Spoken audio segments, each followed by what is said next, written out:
So here are all of my encouragements for you all to make terrible decisions, as I am the GM. Ash has a crossbow bolt in her side, 0 dots in skirmish, and 0 dots in wreck. And I'm so excited to see this get even worse. So that's one vote for escalation. Skelly has 3 guns and all the ammo. Crossroads has no guns, but Crossroads is a gun powered by ghosts. Have we established that your guns are special to you? I feel like we're establishing that your guns are special to you. Before this crew, they were my only friends. You've known us for 5 days. You've known those guns a lot longer. These are my babies. Yeah. I just want to say, Rowan was starting to do this, and then he realizes to harvest. This doesn't help. Like, don't do that. This is not. No. This is Like, not don't do your this. thing. Like, Yeah. Doing this to an executioner? yeah, that's not what you just want. like this, like We call that the go sign, you know? Like, yeah. Oh man. This theme's great. I will do a fortune roll. Notes. No thoughts. Head empty. 1! I rolled a 1! Yep.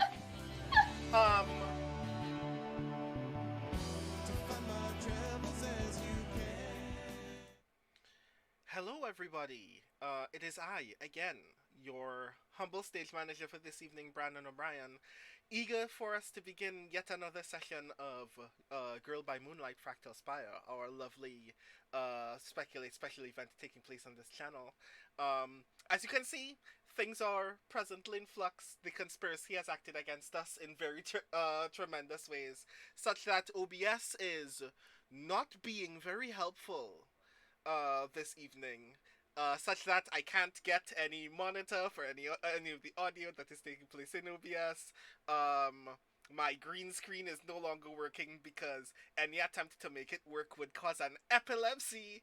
And as you will later discover, some other things have gone wrong as well. But we are still here. The strange friends are still waiting eagerly to get into some shenanigans that I'm very excited to lead us into for tonight's session of Speculate. I'm looking very much forward to at least forgetting that OBS exists and thinking about the game instead. But before we get into the game proper, a reminder that there are also many lovely ways that you can support this channel and the content that takes place on it. All of which you can find out by entering several commands in the chat. !ARV shop for the merch store where you can get so many lovely merch, which may at some point include Strange Friends merch, but we haven't gotten there yet, of course.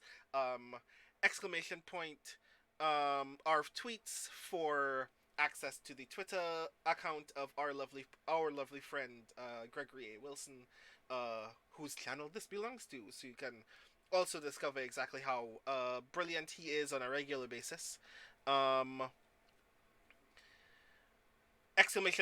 Trion for the Patreon channel that supports, for the Patreon account that supports this channel, that allows you to financially support the work that takes place live on this channel. With your assistance, you have allowed us to be able to continue making really neat actual play content live for your visual and audio enjoyment here on this channel, for which I am particularly very thankful. !Speculate, of course, to get access to the Patreon for Speculate, as well as the website where you can listen to our previous episodes and get access to, of course, our Patreon, where for just a couple of dollars a month of your financial contribution, you can not only see snippets of all of the cool stuff that is waiting in the behind the scenes for Girl by Moonlight Fractal Spire, as well as our other Speculate series, Court of Blades Valorward, but of course, allow us to continue doing the cool things that we do here on this channel and on the podcast, which you can find at speculateSF.com. And, of course, !BLM for information and resources regarding supporting the Black Lives Matter movement. On this channel, we still assert and affirm the value of Black lives in the US and everywhere else in the world. exclamation point help now for information and resources regarding mental health, so you can reach out to someone when you need help and reach out to someone when they need help. And exclamation point Ukraine, Ukraine, for information and resources regarding assisting the Ukrainian people in defending themselves against an unfair occupation by Russian forces, including ways that you can support the Ukrainian people directly with your financial contribution. So please check those things out. But without further ado, because OBS is actually freaking out right in front of me, it would seem, which is weird and bad, and I hope that that doesn't turn into an issue for the game as well. I am going to first obviously interrupt all of these lovely people who I'm sure were having a brilliant, thoughtful conversation that I just totally ruined because I'm a rude and thoughtless person. As I come over here, so you can see all of my strange friends. Hello, strange friends. I'm very excited to get into shenanigans with you all, but before we get into those shenanigans, I would like it very much if you please introduce yourselves to all of the lovely people in chat by telling them who you are, what you do, and who you will be playing this evening, starting with Mike. Hello, everybody. I'm Michael R. Underwood. I am one of the co-hosts of Speculate, along with Brandon and Arv, our host here. I write science fiction and fantasy books, mostly action adventure with found family and inclusive casting. They're very fun. You can find those at michaelrunderwood.com. I've also started designing games. It's amazing and hard. And you can watch me stream video games at twitch.tv/turbotango this Friday. I am the dancing master for Valaward, our game of Court of Blades, and I'm very excited for that. That's Friday, 8 p.m. Eastern, 5 p.m. Pacific. He, him pronouns for me, and I am playing Vic Sains, the Guardian, who uses they, them pronouns. That's me. Thank you very much. Next, Valerie. Hello, friends. I am Valerie Valdes. I am the author of Chilling Effect, Prime Deceptions, and Fault Tolerance, which is out now if you want all of your Space Cat needs to be fulfilled. I stream as the kids are asleep. If you like watching fun video games, she, her pronouns for me, and I am playing Nina Lopez, the unlikely hero, also she, her pronouns. Thank you. Next, Jeoi. Hello, Yoi Gawain Lin, he, they pronouns for me. I am a game writer and also a fiction writer.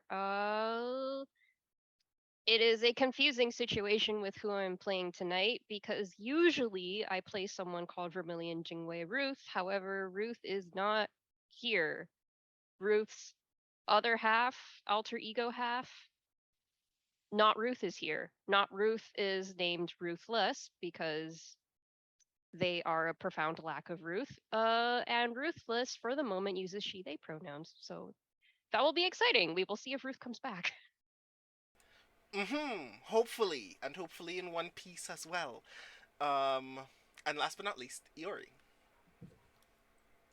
Happy time zone, friends. Kusano Iori, they, them pronouns. I write things and I fight things. Find me on Master Duel. Come fight me.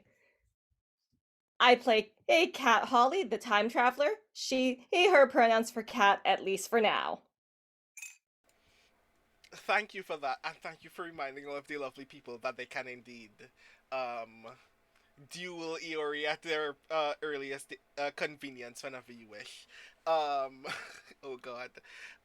As for me, again, I am your humble stage manager this evening, Brandon O'Brien, pronouns he, him, or they, them. I am one of the co-hosts of Speculate, alongside Michael R. Underwood and our gracious host on this channel, Gregory A. Wilson. I am a poet, writer, and game designer from Trinidad and Tobago, and I am here to encourage all of these people to get into trouble. So, we're just gonna do that right away. But first, when last we met our strange friends, they had recently discovered that one of their own is presently no longer in control of his body. He's in a better place. A better place being the dark part of his psyche where presently his avatar is taking control of his body. One of their enemies is unconscious in that same person's apartment. and is probably psychically removed from their brain. Um, and the person who is responsible for introducing all of them to the dream and all of the darker parts of the dream that emerge as a result, um, is also here, but is not the same person that they recognize, and is very bitter about all of it. Um, and they were just in the middle of learning exactly how bitter that person actually is. Um, so we begin actually in the dream where last we met Vic, Ruthless, and their former colleague, Euphony, uh, who presently is standing before them both, revealing a hole in their chest that is leaking dirt from somewhere. Um, and for the benefit of the scene, there is a sound that is coming from the hole that everyone can hear but can't make much sense of. It sounds like a song is being played from that hole, but you can't really make out the words. It's very faint. And the camera emerges from the hole itself to hover over all of you in this dream, looking at Euphony standing very angrily in front of you both, after having just delivered the most mean-spirited speech you've ever heard someone utter. And you used to be Euphony's friend before this, so that's saying something. You have encountered some bitterness from this person before. Vic, how do you feel when you see this hole for the very first time? I think Vic is shocked, sad, still angry at this person, surprised and confused that this person is not the Euphony that they know, and then uses all five of those feelings, clasps them together, and says, "When did that happen? And are you going to do anything about filling it back up, or just going to complain to us a bunch?" It happened here. And they look at you with more disdain than you've ever, like, seen Euphony look at anyone with. And you get the impression that you know exactly what they mean when they say that it happened here. You get the impression that it is either an accidental or purposeful byproduct of the very last time that you met Euphony. If you want to reconnect with the other half and be the version of you that we worked with, then we can work with you on that. But it sounds like you just want to run away, and I can't do that. Why not? Because these people deserve more. My friends deserve more. This world is not enough, and we have to do something about it. And if you don't want to be a part of we, I can't make you. Euphony gestures at Ruthless while still, like, looking you right in the eye, and says, "You say the world is not enough. I say the dream is too much, and you know that. You could just be free of this. This is none of our business. I am none of your business. I just came to..." And they freeze for a moment, as if lost in thought. At this point, Ruthless cuts in and says, "I agree," and looks to Vic and says, "They don't want to be part of our business. Let them not be part of our business. Leave them in the dream. We have people to get back to. You know where to find us. And next time, maybe knock.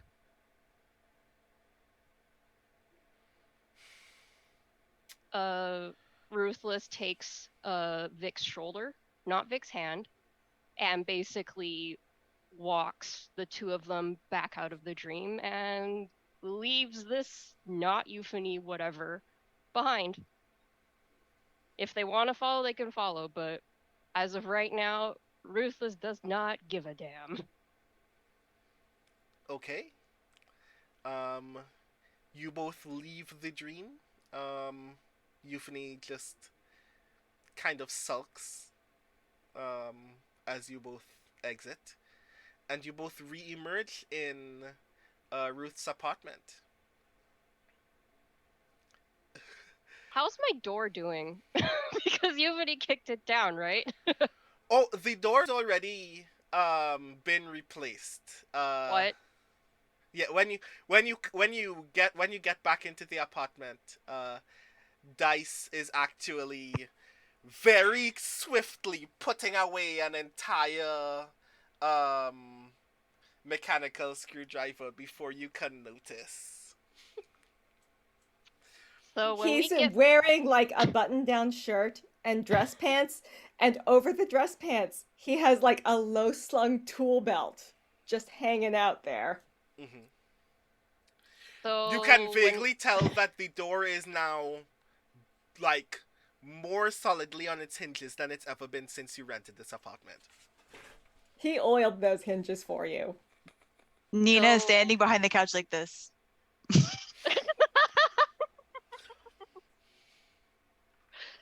So, Vic, when we step back and Ruthless sees Dice there, you feel her crystal fingers dig into the soft spot just above your collarbone. And then she very deliberately lets you go.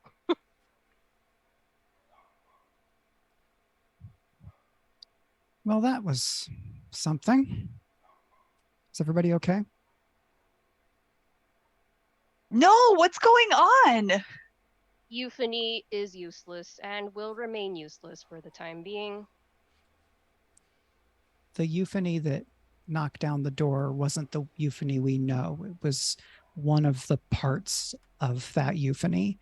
And this person doesn't want to be a dream knight, doesn't want to help. And so we just keep doing what we're doing. What are we doing? Trying to help people. Oh, okay, that's cool.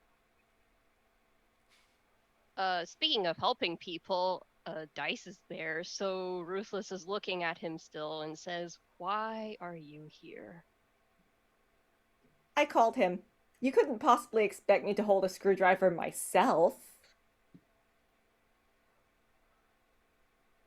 Doors are heavy. I mean, like, If you have access to Ruth's memories, you know that I've basically structured my entire life around never holding anything heavier than a champagne flute. Those are not very heavy. Isn't your purse heavier than that? Shh, shh. It was a good line, Dina. Oh, sorry.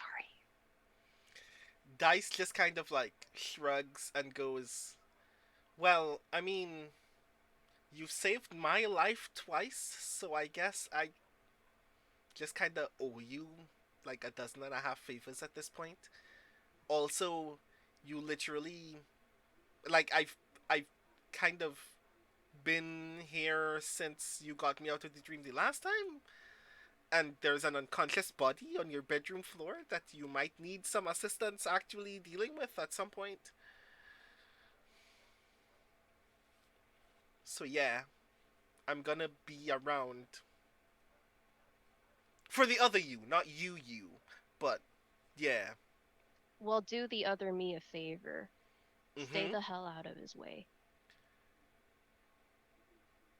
I mean, currently you're in his way. While that conversation is happening, Dice becomes very dejected in the corner. Hey, Dice. Do you want me to tag you when I post this? He I showed him the picture of himself putting the door up. he leans over and is like, "Oh no, yeah, that's a good one. Please. Okay.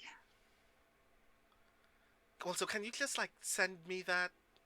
Uh, can you like email me that photo or something too? It is a good. I actually hand him the phone to put in his number because I don't know it. Yeah, cool. Thanks.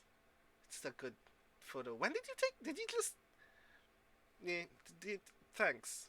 Yeah. Should I leave? Ruthless watches all of this with a very distant air of what appears to be disgust.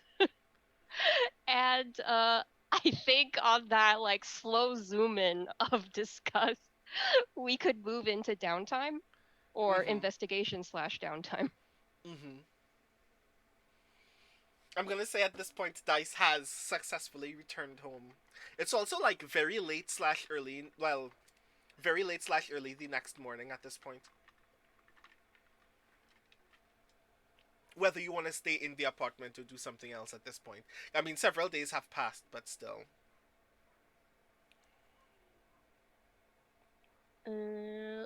So I think all of us still have downtime actions except for Nina, right? If I remember correctly, Nina used a downtime action or two last session? I get 3, so I think I have one more. I think, but I'm not 100% sure. Nina has one more, and everyone still has their 2. Everyone else still has their 2.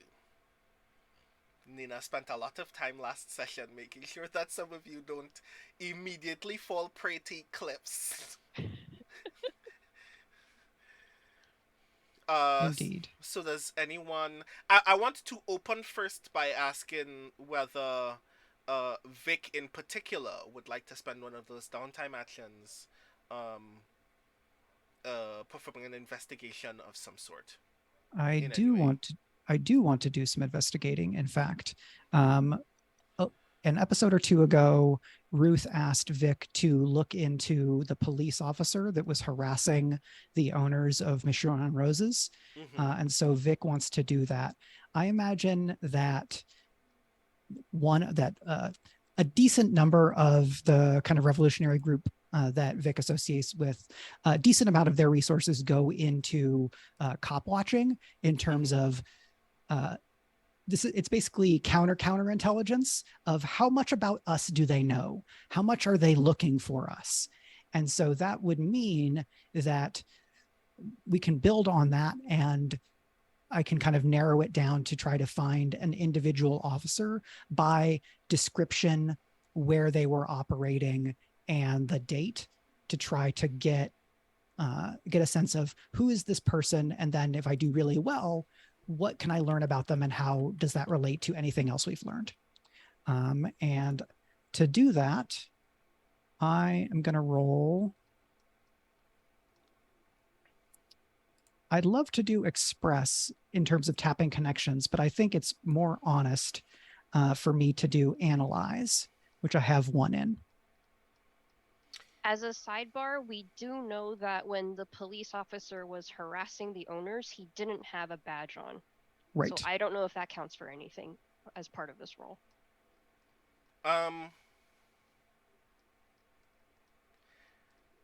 I will say Analyze would be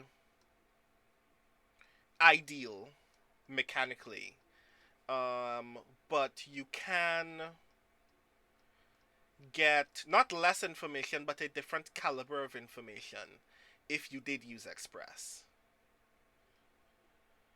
I think we've seen Vic get information by making connections, and I think here we see Vic doing more of the work themselves, because it pertains directly to kind of Dream Knight business and a relationship with a fellow Dream Knight. So I'm going to roll Analyze, even though it may not be as good, to show some versatility, and because our investigation track is pretty good right now.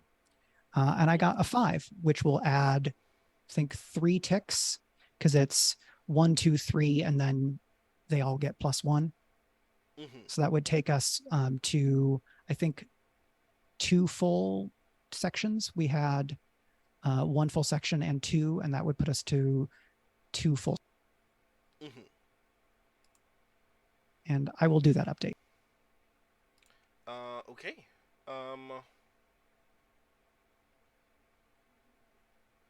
So there is a thing that I can tell you right now, if there is information, if there is value in you being able to know anything about this guy at the moment. Yeah, anything that you think is pertinent, I'm happy to like flash back to this information later if that's more appropriate. You know, like fictionally, I guess this is Vic gains this information, and then if it's not as relevant to what's going on right now, then Vic isn't necessarily sharing it in a scene that we see. And Ruth isn't back yet, so I don't know that Vic would be excited to give that information to Ruthless. It is both mechanically and narratively useful for us to wait to hold that beat. But I will let you know that there is information that you can already be privy to whenever you need police knowledge at some point in the future, which may be soon. But yes. So yeah. Does anyone else want to take a downtime action in this moment? I think I could spend 1 downtime action with either Vic or Kat. Probably the both of them, because both of them know Janet/Siobhan, who, for those who are tuning in, is still unconscious and comatose in Ruth's very own bedroom. Haha. But is now also inside a portable fMRI. Yeah. So I'd like to spend the 1 downtime action not necessarily sharing an intimate moment, but dissecting the results of the fMRI for them. Like, basically...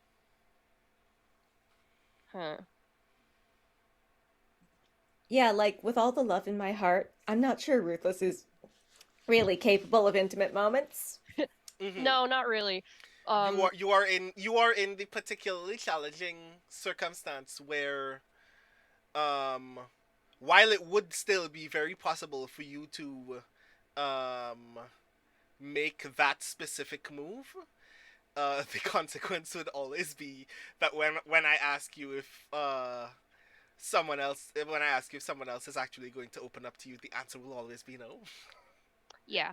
But currently Ruth is still not here. Ruthless is here.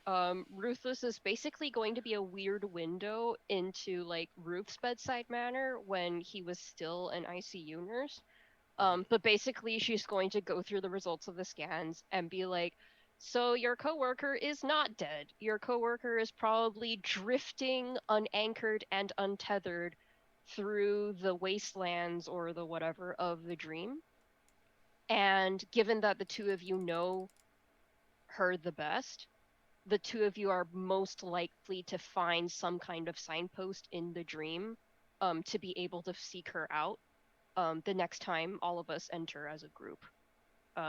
Ruthless would also say, in that very professional, like, nurse bedside manner, that they don't recommend either Vic or Kat doing this work alone, just because we don't know how far Siobhan/Janet would have fallen into the dream. And also, Ruthless probably would have made sure that Janet/Siobhan fall very far into the dream. So it's just a very, like almost a medical delivery of all these facts. Be like, this is how she is right now. This is her mental state currently. This is how you'll most likely find her in the dream, and that's it. I would like to ask you a question, Ruthless. Yeah? Do you know what happens when you do that to people? the thing that you did to Siobhan, do you actually know what the actual physical thing that happens to that person's psyche is? Um, basically, they go through something incredibly traumatic. Because it's basically shunting somebody out of their body forcibly. Mm-hmm. Because what Ruthless did is to Siobhan is what Ruthless does to Ruth in order to forcibly take over. Because Ruth has never transcended of his own accord. He's always held on to control of his own person very, very tightly. So the only way he's ever been able to let go of it is when Ruthless made him let go of it. But again, because the two of them are tethered to each other, and also because he's one stubborn little bastard, he's always been able to come back. So it's not entirely necessary that Siobhan might come back, or that she may be entirely mentally whole when she comes back. Okay. Noted. Um,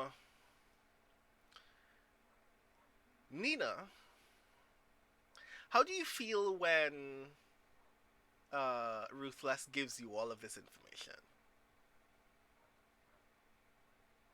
Mostly confused. Let's be real.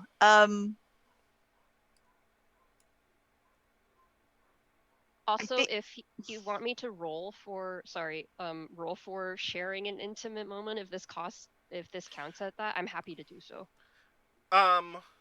It will still count as an intimate moment. I need to ask the question first. You need to ask the question before I make you roll, of course, because you would just gain XP instead of getting plus 1d to the roll, and you can still, as a result, gain social links. But I want to play the rest of the scene first. Mm-hmm, yeah, of course. So Nina, you were saying. I think Nina is still just trying to wrap her head around all of the weirdness that is currently unfolding, honestly. There is a lot to take in, and she is very nervous about going back into the dream after what just happened. Mm-hmm. Especially it's like not just what just happened, like to them specifically, but what happened to Siobhan and what happened to Ruthless. And this is all just very like, and then now knowing that euphony is like half of a euphony, it's all very cascading right now. Do you mention any of that aloud? I don't even know that Nina would be able to verbalize any of it, honestly. I think she would just be like, so what are we gonna do?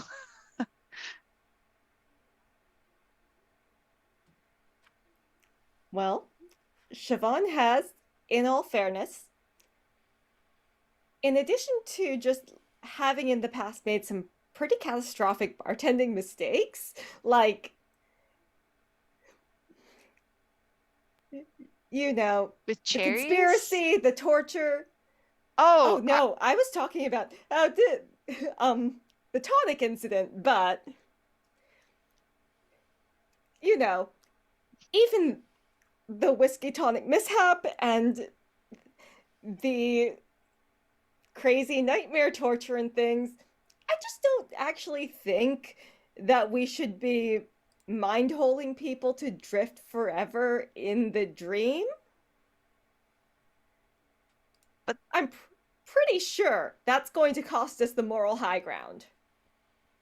Well, yeah.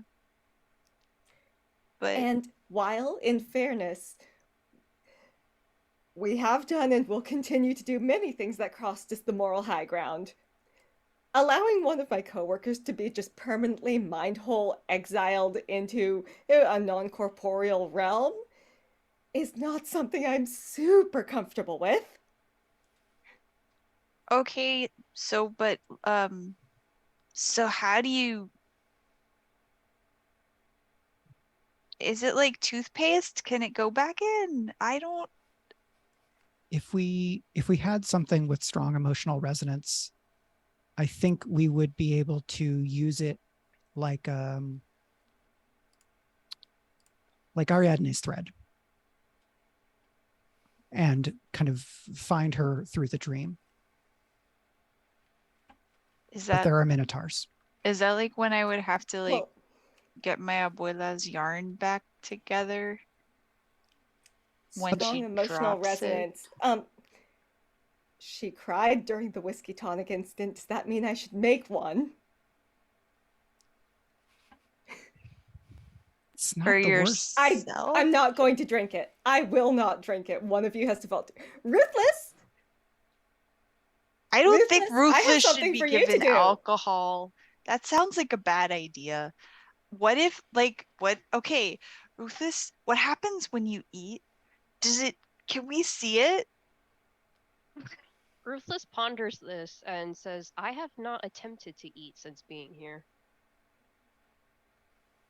I don't want. Well, gosh, you've been working so hard to feed all of us. You should have something too.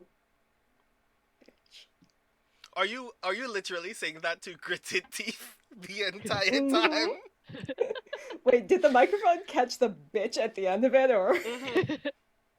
At Cat's gritted teeth and insistent hospitality in Ruth's own home, Ruthless gives a faint chuckle and looks over to Vic and says, I don't think she likes me very much. Vic stares unblinking at Ruthless. Oh, that's very surprising. You've been nothing but hospitable to us. And you've definitely respected the agency of the person you share a body with. I think you're scary and weird. Is that bad?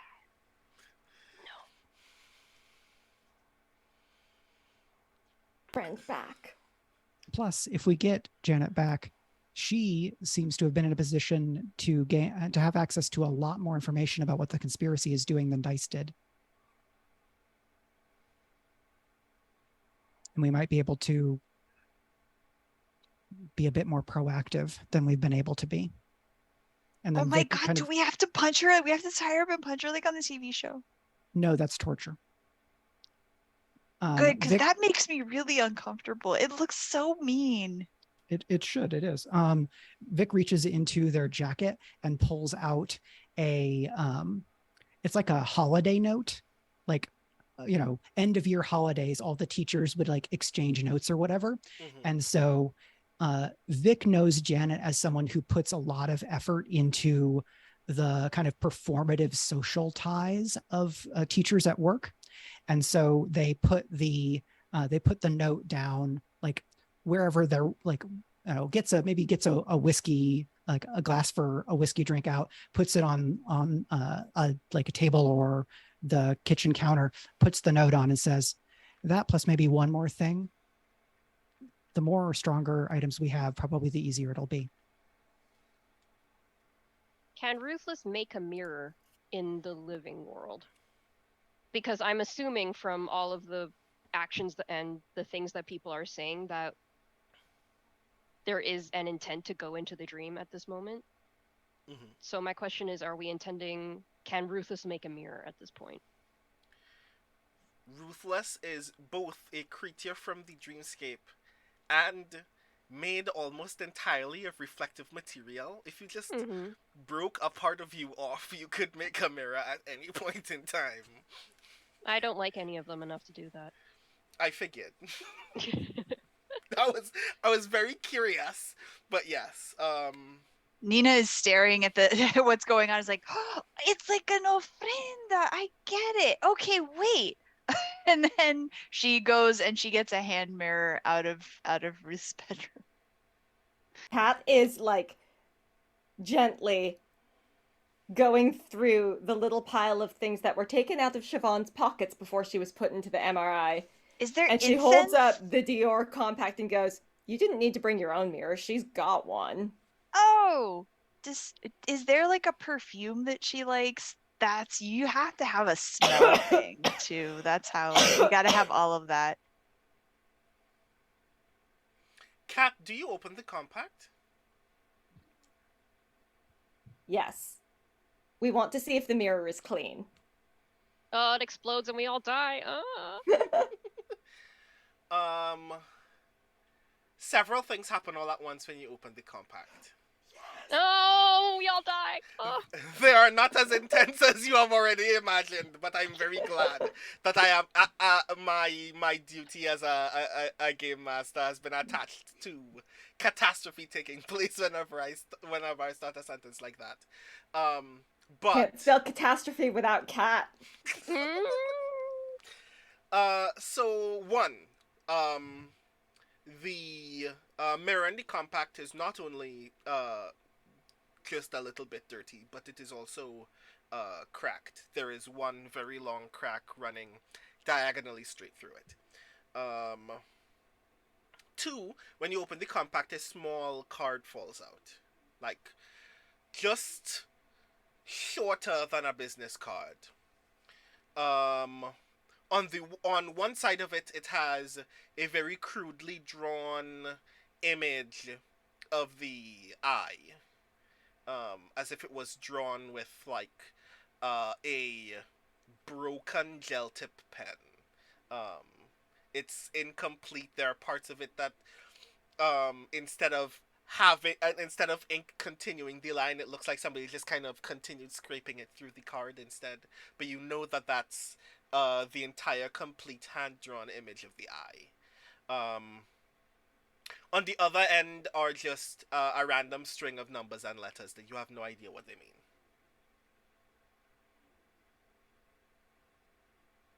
But that's a thing that you own now. That's a thing that was in the thing. Right. Cat remembers learning about the stupid cards. So, she hands it to Ruthless and says, "Hey, can you put this in the freezer?" Oh boy. Wrap it in foil first. Ruthless, how do you respond to being asked to put a piece of cardboard in the fridge? No, it's got like an RFID tag or something in there. You have to wrap it in foil first. So to clarify the scene, we have a whiskey glass that Vic brought. We have a note that Vic brought. We have at least 2 mirrors. And do we have a perfume or anything for Siobhan or no? No, we do not. I mean, Dior face powder has a smell.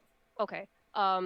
Then as Ruthless is going to put the card away, what she's going to say is that she'll keep an eye on the fMRI just to make sure that nothing goes wrong while they're there, and if something does start going wrong, then she will step in to pull everybody out. But in the meantime, she doesn't think that it would be good for her to go in with the rest of the group, seeing as she is the one responsible. And Siobhan may not be entirely willing to go with the group, seeing her basically her murderer with the party. So Ruthless will leave them to it, and yeah, as she goes out, she's going to copy the words, the numbers on the back of the card somewhere else, and then we'll wrap the card in foil and put it in the freezer. And makes a mental note to Ruth to throw it over the pier like he did with the card Dice gave him.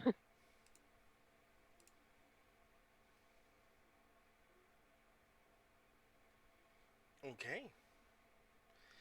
Brandon? Yes? Before we jump into the dream, I think I still have both my downtime actions. I would like to use one of those to investigate, and by investigate I mean I want a card from the deck of reveries. Please, please remember that I have the ability Oracle. You can see the myriad timelines leading from past to future. When you gather info, gain +1 effect. If it relates to your fated person, also take +1d. Aha, noted. This is gonna be wild. What action are you taking to gather info? Sorry, say that again. I was dying of asthma and didn't hear it. What action are you rolling to gather info? What action? That feels like it's probably going to have to be an analyze because guess who has no dots in perceive? Because it applies to the deck of reveries, I will say that there are lots of other actions that are just as useful. If you wanted to defy, if you wanted to express, those things are also potentially valuable. I actually think that express might be the smartest move. Okay. Does this gather information roll have any connection to your fated person? I mean, you're the one who knows what information I'm going to be getting. Oh ho! So that's actually your call. I see. I will say. Brandon is just frantically rolling on the encounter table to find out what card I got. Oh no, you're gonna do that just now as well. I will say yes. So I'll give you that plus 1d. But before you roll that, Ooh. I would like to ask,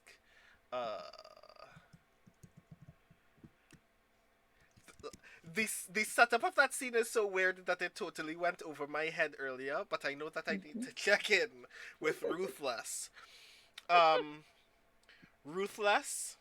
Yes. In the scene where you previously just clinically shared information that you are not emotionally attached to with people who do not consider you their friends. Yes. That still technically counted as sharing an intimate moment. Yes. So it needs be asked somehow still. Do you share this moment or set boundaries? And you get to decide which other character in that scene in particular you want this to count to. It's the other person who Yes. answers whether, not me. But I need you to pick who that other character will be. I think for the purposes of the narrative, either Vic or Kat would do fine because Ruthless is giving this information to them as the people who are most connected to Siobhan and therefore most likely metaphysically to bring her back. So if somebody wants to take that, then sure, but I think either one would work in this case. I think narratively best is Vic, but if Kat wants it, I won't say no. Oh no. In the interest of staying in character, Kat's opinion is that Ruthless can keep her fucking social links for herself. Kat doesn't want them. Fair. Vic, do you share this moment or set boundaries?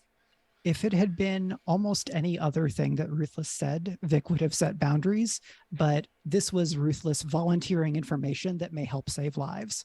And so I guess this is more a manifestation of keep your friends close and your rivals closer. So go ahead and take that plus 1d. Wow. Okay. You were in luck. The one condition under which you would have gotten plus 1d. So yes. I think that this is even more hilarious in this glorious concatenation of comedies because the thing I was going to use to roll for this was empathize, in which I have 0 points. Okay, you get to roll 1d for empathize. So I'm rolling 1d.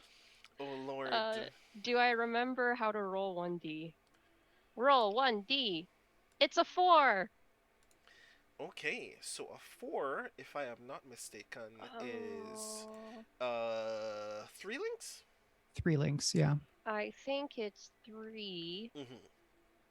So yes, you now have 3 links, but Vic gets to determine how they're split. Yes. Vic can take all of them if he wanted to.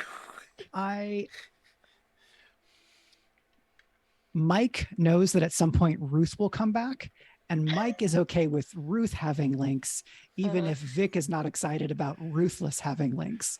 So let's do 2 for Vic and 1 for Ruth/Ruthless. Okay. So I get 1, making a note. 1. I then want to spend both of my links to remove stress. Oh God, thank you.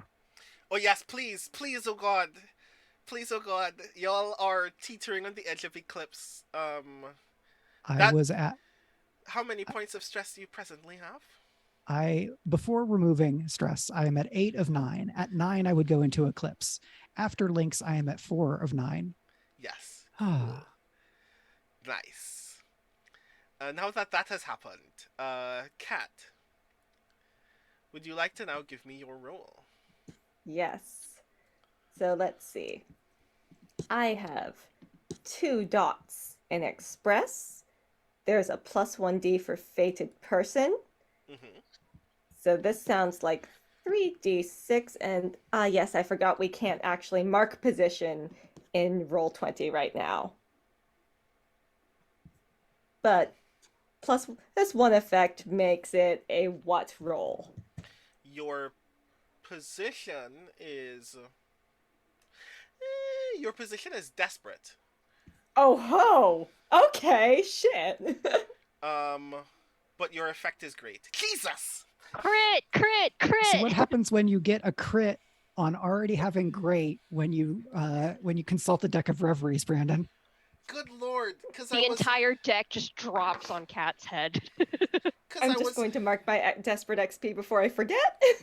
So, good lord. So because you got +1d, because your gather info sought to gain information from the deck of reveries, and you got +1d for your fated person, I was already going to ask you to do a thing twice. Now I have to ask you to do a thing 3 times. Oh dear. The deck of reveries is a catastrophe and I shouldn't have added it to the game, but I love that it exists, so I'm very excited to see this happen now. I need you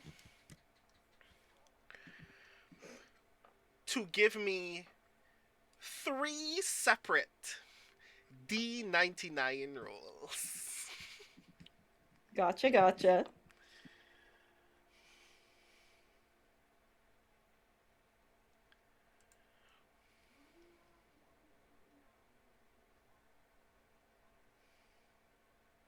That is 60, 29, 40.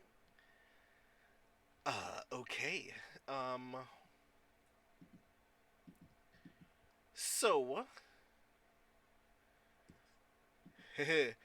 let me keep a visual account of what just happened in front of me. Oh god.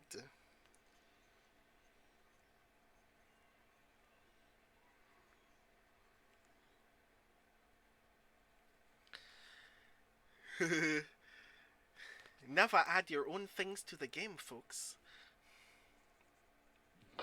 Do it. Homebrew mechanics are fun. Take the things you love and put them into your game. Mm-hmm.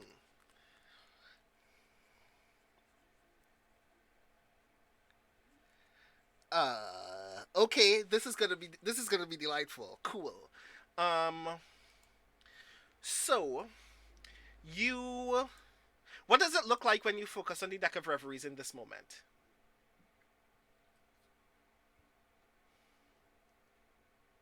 I think Kat is actually reaching into the broken compact mirror with just her fingertips.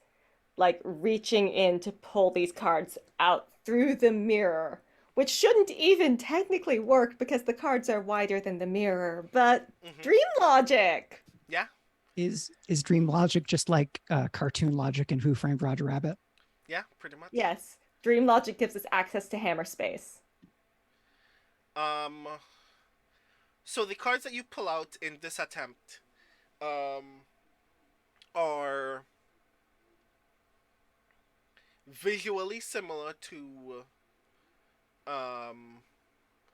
a version of the cards that you've pulled out in season 1. They're white backed with gold iridescent inlays in the inner content of the card itself, as well as the frames for the front and back of those cards. It's like very beautiful, very ornate. The only times that you've ever drawn this back are when the deck is attempting to give you either good news for you or good news for it, regardless of how you feel about the news themselves. So sometimes this is a good sign, and sometimes it's a bad sign, and a worse sign that the cards think this is a good sign. When you pull them out, because they're bigger than the compact, they briefly turn kind of like rubbery just before they like solidify into genuine cardboard form when you hold them. And the first card that you pull out has this brilliant gold iridescent foil image of the inner hall of what looks like a museum. This card, as you know, is the museum. It is the house card for the suit called the Masks. It is the place where one stores evidence of things that have taken place in the world. It is kind of symbolic of simultaneously a store of information and the control of information. It typically means you get, among other impressions that you may get, one of the impressions that other people rely on when they draw the museum is that either you are about to gain great knowledge or you are aware that somebody else is attempting to control that knowledge, and that when you gain control of that knowledge, you can also control how that knowledge is disseminated for other people. What that means in context, the other two cards will yet decide. The second card that you pull out is a large tarot-shaped Polaroid of the compact that you're holding in your hand. You know that this is visually representative of a card that you've recently pulled, in fact, the Shattered Mirror.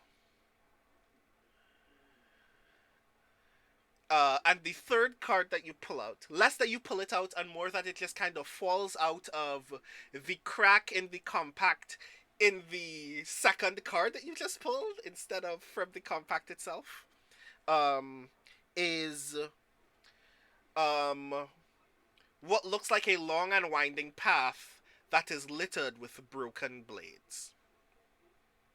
There is a body lying bloody on that card. And when you look very closely at it, it feels less like you are looking at an image on a card and more like you are actively walking ahead of the path that is in the image itself. You know that this card's name is the Doomed Path. Do you want to know? Do you continue looking to see if you can identify the body in the image? Yeah. Give me a 1d fortune roll.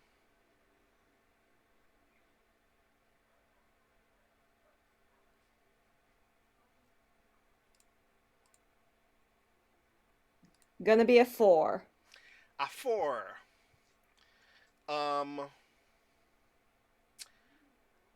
You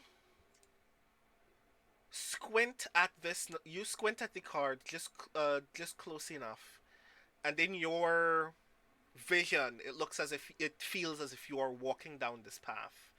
And as you get closer to the body, you notice that even though you can't tell whose body it is, like you can't see, the face is face down and covered in blood.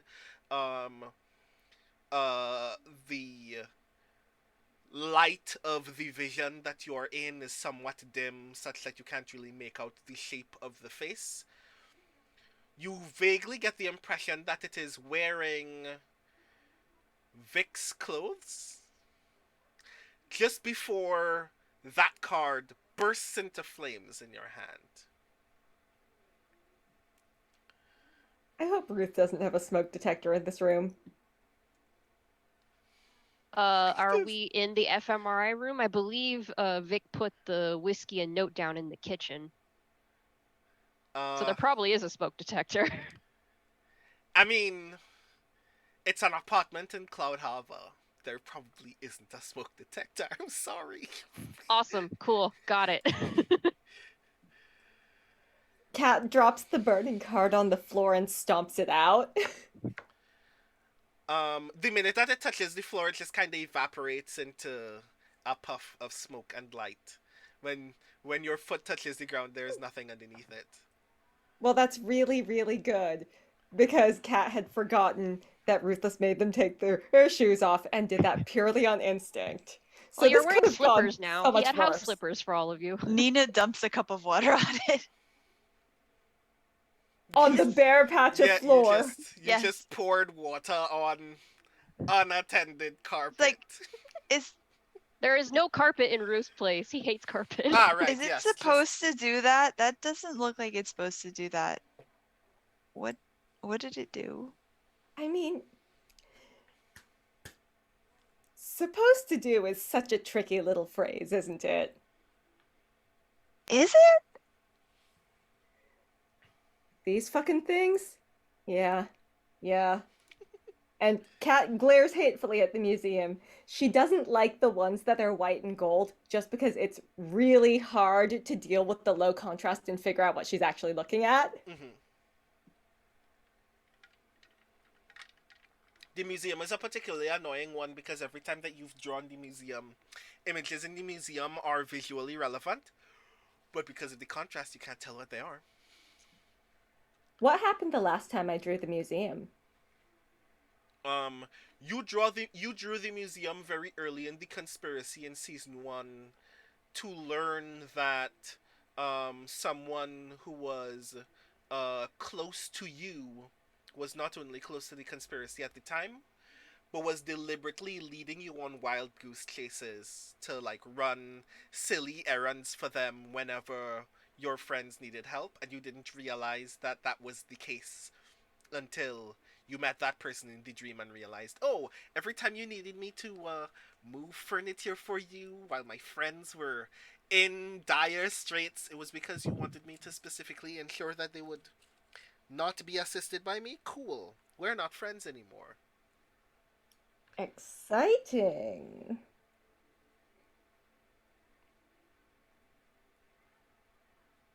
Having information is good, but this isn't information that makes me happy. But the deck thinks it's great, which is concerning. To be sure, in a wider context, it simply means there is a control of information that you can either gain or is being used against you. But you have no idea what that wider context might be just yet. While this is happening, I would like to ask, are we prepared to enter the dream through this presentation now? I think some people still have downtime. Fair. As of this moment, everyone has one downtime action left except for Ruthless. No, everybody has one downtime action left.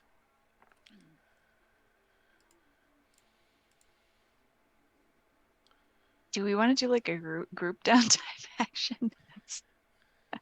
Everybody gets links. You get a link, and you get a link. Everybody suddenly divvy out their links, so everyone can recover from the brink of eclipse. What I will say is, perhaps we should take a very brief break, so everyone can think about what they want to do with those actions, and we can get into some of the other shenanigans that I have planned for you this evening. A reminder, of course, to everyone in chat that a break for us on screen is a break for you watching as well. Exclamation point break in chat. This is an opportunity for you to get something to eat or drink, take the medications that you need to take care of yourself, or otherwise do the things that keep your body healthy so you can enjoy the rest of this content when we return. So we will take a 15-ish minute break until we return for more of Girl by Moonlight, Fractal Spire. Thank you so very much, and we will be right back.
Hello, everyone, and we are back with more of Girl by Moonlight, Fractal Spire, our Speculate special event taking place on this Twitch channel.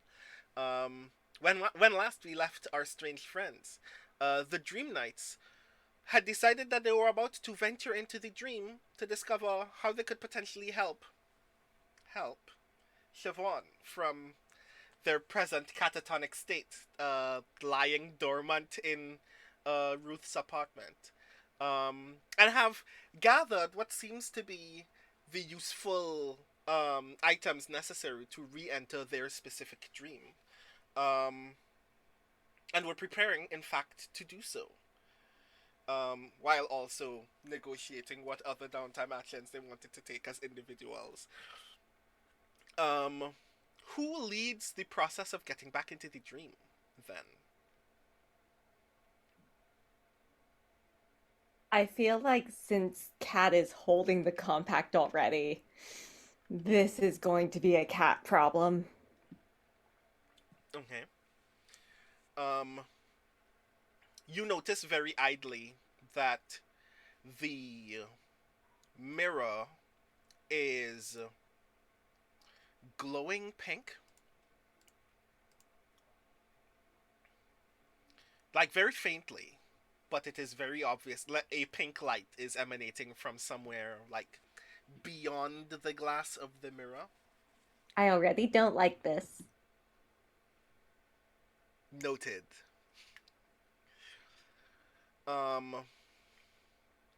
You know at this moment that if you put the glass down alongside all of the other items that you have collected, it will function very workably as a passageway back to the dream.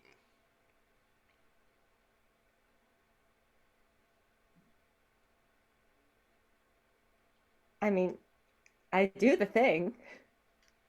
Okay.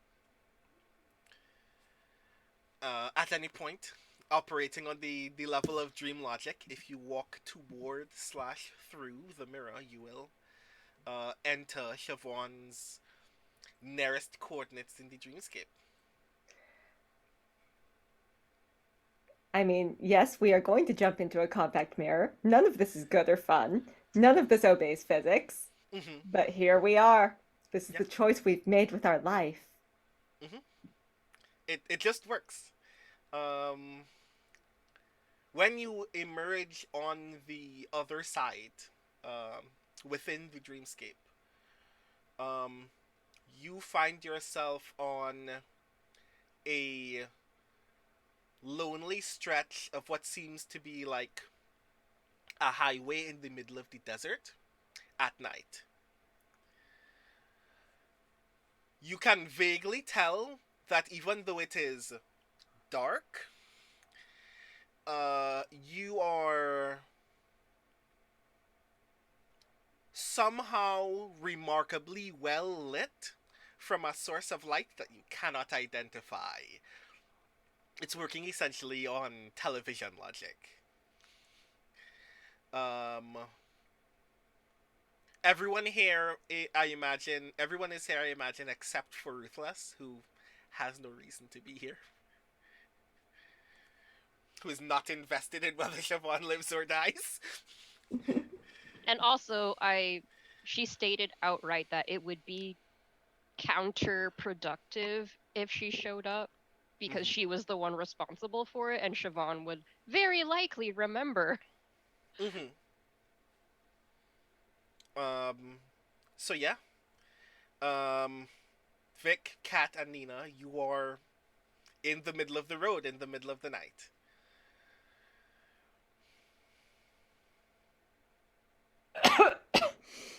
Well, this looks not unlike the stretch of road next to the spa, so that feels like a good first step.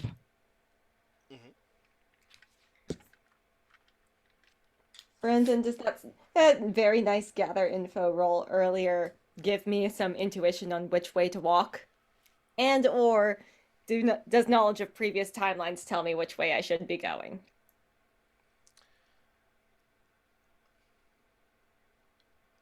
The stretch of road that you see in the doomed path resembles a stretch of the highway further north of where you are standing. Then I guess we're going north. I wish we had a truck. Nina, would you like to give me a defy roll? Yes, I would. All right, here we go. Your position is risky, and your effect is limited. Okay. Risky, limited, defy roll. Do you Hold want on. a free assist? I don't know. I mean, I feel like this isn't that important. I mean, if we had a like, It's not like the dream can backfire on you. That hasn't happened yet, has it? like a truck. Oh no. Okay, I have no points in defy, to be clear. So if you do give me an assist, then I will end up with 1 point in defy. yeah. So after last time, I took what will probably become the ability that I take in every Forge in the Dark game because it's too good, which is the 2 times permission. You can assist a teammate without spending stress. Tell us how you prepared for this situation. In Girl by Moonlight, it's called 2 steps ahead. And here we see a quick flashback of Vic being taught how to manifest things in the dream by Euphony, and then it's quickly mirrored with Vic talking about manifesting things in the dream, specifically to Nina, in like the first mission where Nina ended up in the dream with us and was like really scared, if that's okay, Valerie. Sure. And so we, the audience, now know that she's gotten some coaching in this before. Okay. So that's plus 1d, which is 1d. 1d. All right, here we go. It's for some reason like choking. Oh, it's a 1. Well, so no. Nina says, I wish we had a truck, and then just looks pointedly behind her, and a tumbleweed rolls across. No, a little kitchen, like a little Fisher aid wagon appears. It's a kitchen sink. It literally is just a kitchen sink rolling like a tumbleweed. Has no utility whatsoever. I say this, but Brandon will tell us what actually happened. Delightful. You attempt to wish aloud in the universe for a vehicle to drive in the dream. And very briefly, everyone can see materializing right to the side of Nina something roughly this universe's equivalent of a Tesla super truck. And then, after a couple of seconds, you just realize that it's the wireframe outline of what would have been a Tesla super truck, and if you sit in it, it will just kind of fall apart into a pile of sticks. Oh, dang. Yeah. You were this close. Unfortunately, no. I was not close. Of course, another thing that you all technically know is that you can traverse the dream using dream logic, but it would require forcing your intentions onto the dream. That is, you can walk and imply to the dream that you have cleared a large distance, but it would require a defy roll or similar. So I have an idea for doing that. Mm-hmm. If nobody else has the next beat. So I was Vic about to ask if anyone had any dots in flow, actually, because 1. I think that to manipulate the dream in this case regarding how far we're walking, flow might actually make a little more sense than defy. Yeah, flow also works. Does anybody else have flow? No. Okay. Are you the only person that has flow? I guess. Okay, cool. We have so few dots in anything. We are squishy. So Vic had talked about Ariadne's thread. Mm-hmm. And so my pitch is that Vic pulls a thread out of the compact that Cat has, or that Cat used to get us here. Pulls a thread out and then throws the thread and it casts it out like a fishing line, and it when it hits the horizon, they yank, and it's like when you pull when you have a string and you pull and stuff kind of goes squish, squish, squish, squish, and all of the road between us and the horizon at the north squishes up, and then we step over it. Mm-hmm. I immediately imagined that scene from that Bugs Bunny cartoon where Bugs is looking at a gorilla across a tightrope and says, "If you walk towards this rope, I'll cut it." And then the gorilla just pulls the rope and pulls an entire cliff toward him. Mm-hmm. So yes. Please give me a flow roll. Your position is desperate and your effect is great. Okay. If someone has a link or an assist they can give, that would be lovely. I have 1 in flow, but no worries if not. You gave me 1 link. I have my links can be spent on anyone, and so I currently have 4 links. Actually, I have two of them are with Vic anyway, so yeah, I can give you a link. Okay. I might have a poison promise, but I'm not sure if I have one.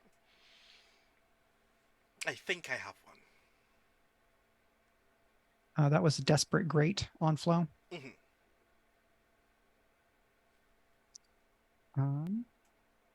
Mark your Desperate XP. I should mark my Desperate XP.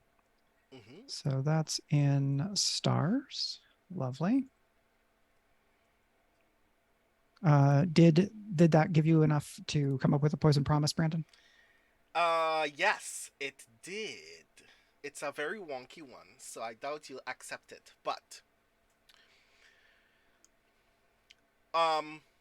unattended dream space, that is, dream space that is not directly being exerted upon by someone presently sharing it with you, is still physically threatening. The primary threat that occurs in unattended dream space is that nightmares just tend to be lurking it on a regular basis. Mm-hmm. And are always seeking an opportunity to reconnect to the person to whom that nightmare belongs, or the closest person anyways. So there is a chance that you have alerted an unattended nightmare in the dreamscape.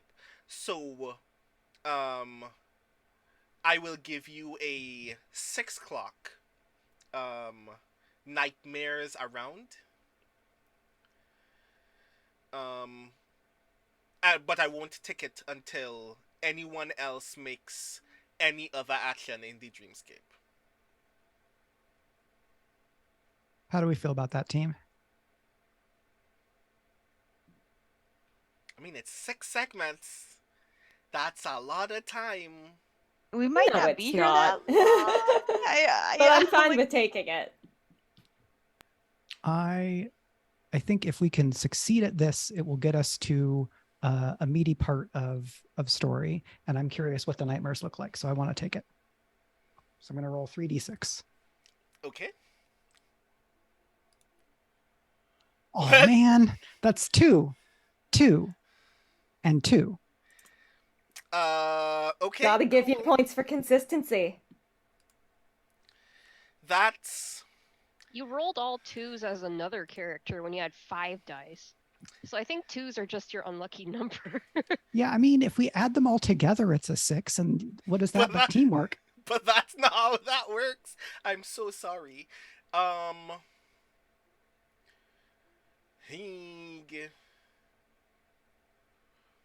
You get the vague impression that the compact is in fact still leading you in the right direction, but it confirms that you're still walking the way you're supposed to go, but it gives you no other benefit as a result.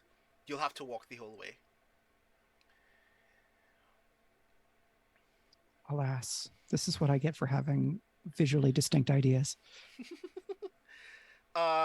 So Nina pats there. I was like, it's okay, it happens. It looked so cool in my head. It would have been cool. You both came up with some very cool ideas. What's the consequence? Um, I was going to spare you a consequence because you're also in a volatile dreamscape, but I should say, um,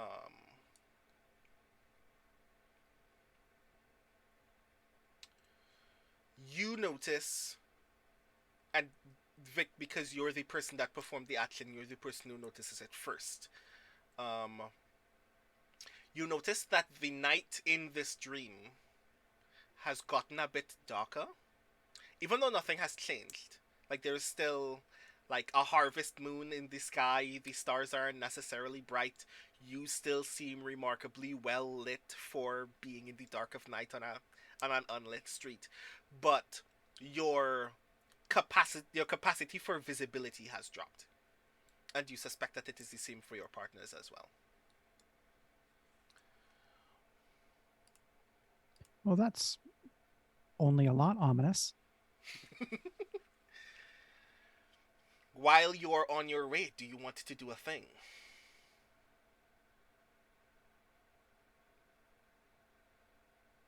All right, who has the full bar to press R1 and L1?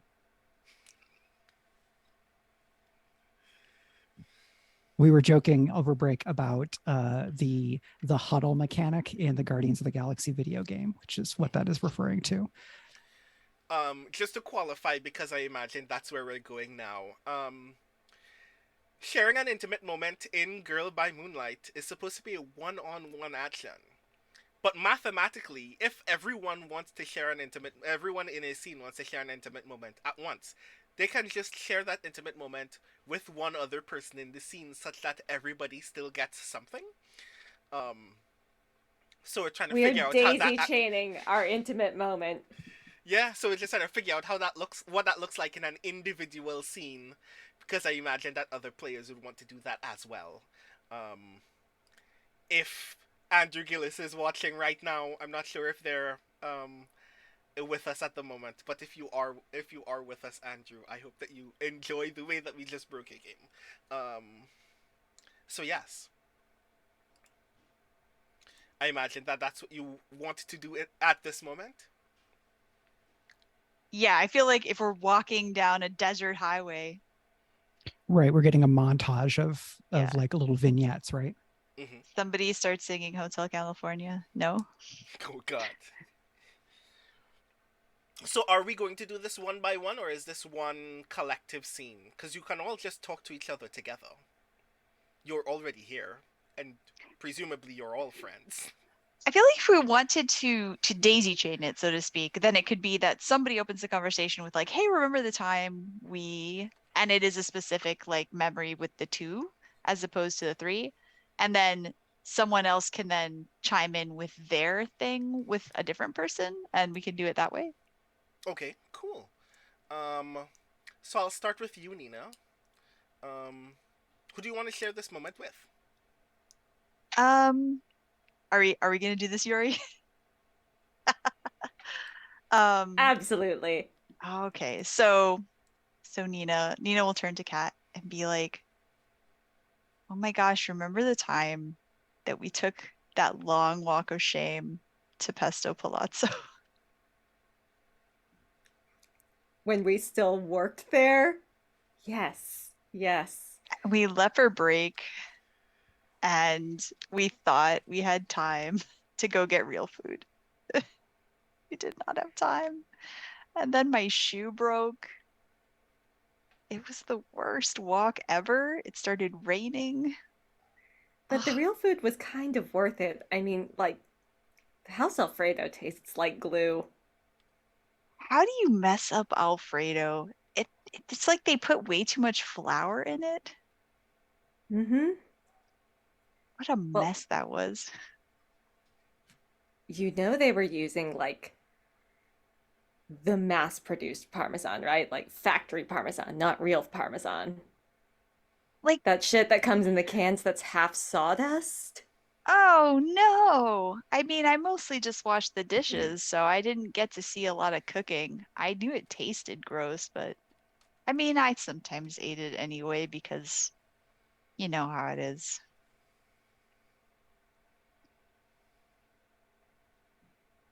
God, Wow. that was a bad job. It sucked so much.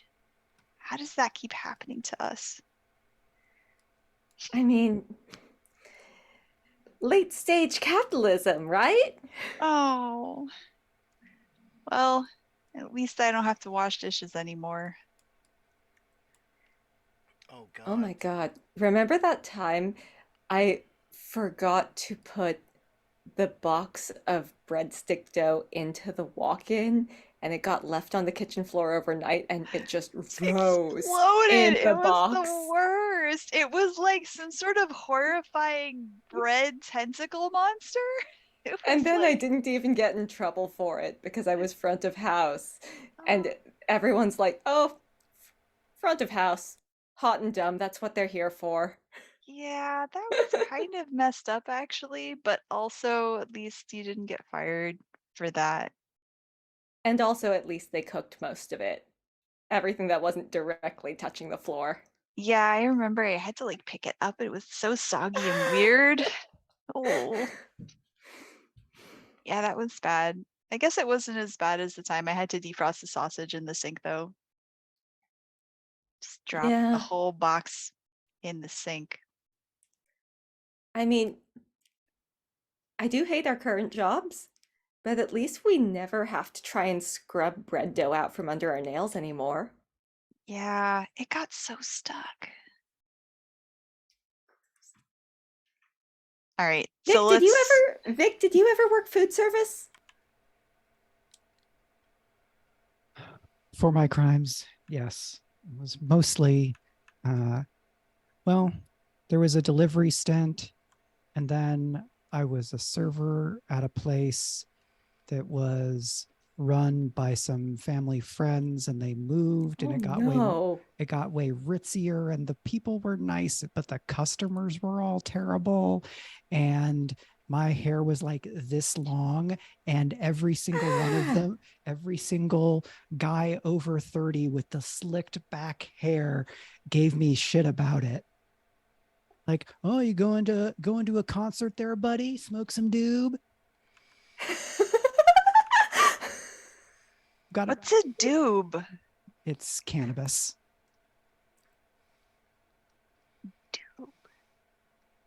You know, Nina, the thing you can't have because your job drug tests you on the monthly, even though you always pass. Oh, it smells so yuck too. All right. I Yeah. mean, You have to get the good stuff. okay, cool. I hate all of your work experiences so much. Good lord. So do we want to do the first roll? And then Yes. like segment it out? Because I will say that I think that you have all collectively, as a result, done the thing.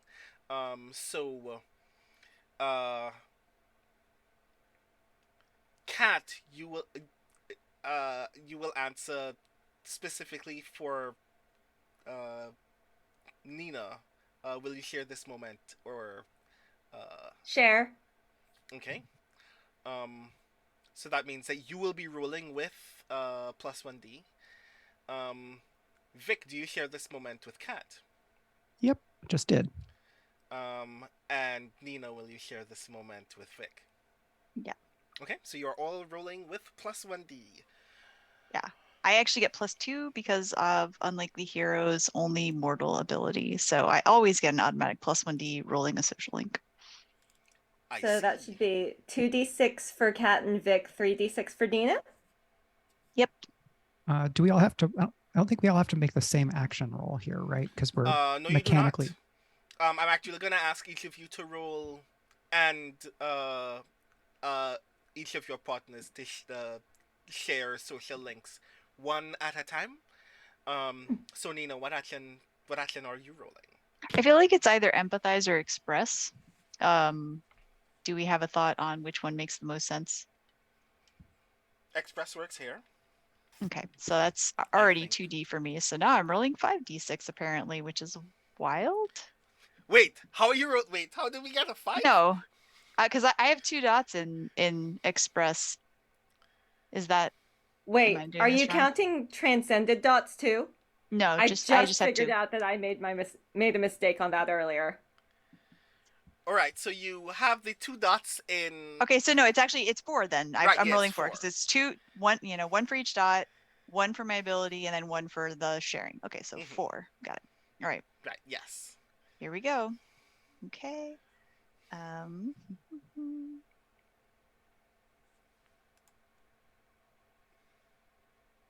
There's a 2, a 5, a 1, and a 4.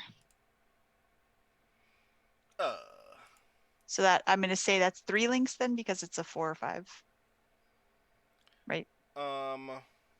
Yes, that would be Okay. 3. Okay.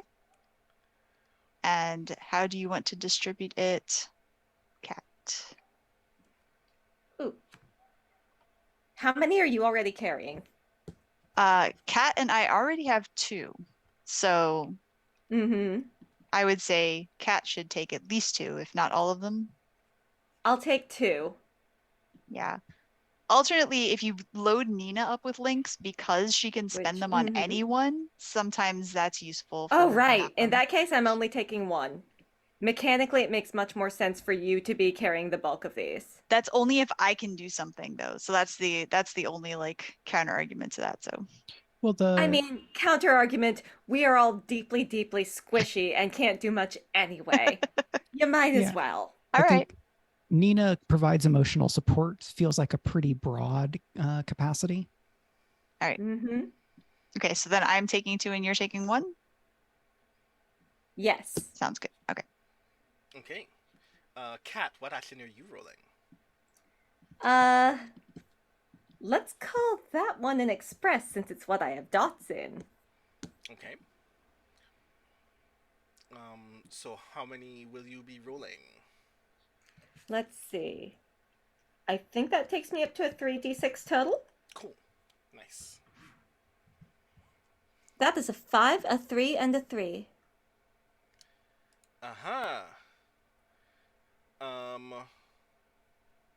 So that is also 3 links. Vic, how are you dividing those social links? So right now I have 0 links with Cat, so I think I'll take 1 and give Cat 2. Okay. Cool. Thank you. Very useful. And last but not least, Vic, what action will you be rolling? Since I think Vic kind of joined the conversation in kind and did not end up going as far into the confess space, I'm also going to roll with Express. So I have 2 in Express, therefore I'm going to roll 3d6. Okay. And I got a 6, which should be 4 links, right? And so that's going to be, I already have 1 link with Nina, so I'm going to give 3 of those to Nina and take 1. Okay, cool. So just to be sure, how many? Sorry, I don't get to make that decision. I mean, you well, don't. And I'm gonna take 3 and give you 1. I'm gonna do the thing you said, but okay. Just wanted to. I was going to veto, and then Nina accepted your terms, so I didn't say anything. So just to be sure, that puts everyone's total social links at how much? How much does Nina now have? I think that so that is 4 for Kat and Vic, none for Ruth. Okay, cool. Kat, how are your social links at this moment? 3 for Nina, 2 for Vic, none for Ruth or Ruthless. And Vic? Vic has 1 with Kat and 2 with Nina, none with Ruth. Ruth is in some dire straits right now, but that's Ruthless's fault. Cool. Also, the moment everybody walked into the dream, because sharing an intermittent moment counts as an action, and it was neither ruin nor indulgence, it filled the transcendence track. So the instant everybody disappeared into the dream, Ruth fell onto his knees in his kitchen and threw up. the minute you all walked through the portal to enter the dream, a loud sound of shattering glass could be heard, whereby Ruthless shed their form, and Ruth just kind of fell out of a pile of glass and started vomiting iridescent puke. So that's cool. Yay! You're gonna find that mess when you return. I'm cleaning up my puke right now, miserably. While that's happening, however, you have all suddenly come across in this highway what looks to be a very gnarly car crash. A pink convertible is wrapped around the telephone pole. It looks like someone who was seriously injured in this vehicle has crawled out of it several paces west, because you can see a small trail of blood from the car to that path. You can also see what seems to be the vague image of someone, like the silhouette of someone crawling through the dirt, past the car crash, just like 40 feet away, maybe. Really not that far. Kat touches the pink convertible as though she is performing psychometry and goes, Barbie was here. Who's Barbie? Vic has hopped the like if there's like a side of road thing here, Vic has hopped it. If not, then they'll say to the group, all right, we need to stay close, and then turns and shouts like toward the crawling person, stop moving, we're coming, and then makes their way for the survivor. See, that wasn't even a little bit comforting. And Kat follows. But who's Barbie? As you all start running towards the survivor, you hear that survivor screaming bloody murder. No! Don't come near me! Leave me alone! We're not here to hurt you. You see this vague, totally shadowy silhouette scrambling in the dirt. Like scraping on all of their limbs while still like hunched down on the ground to get away from you all.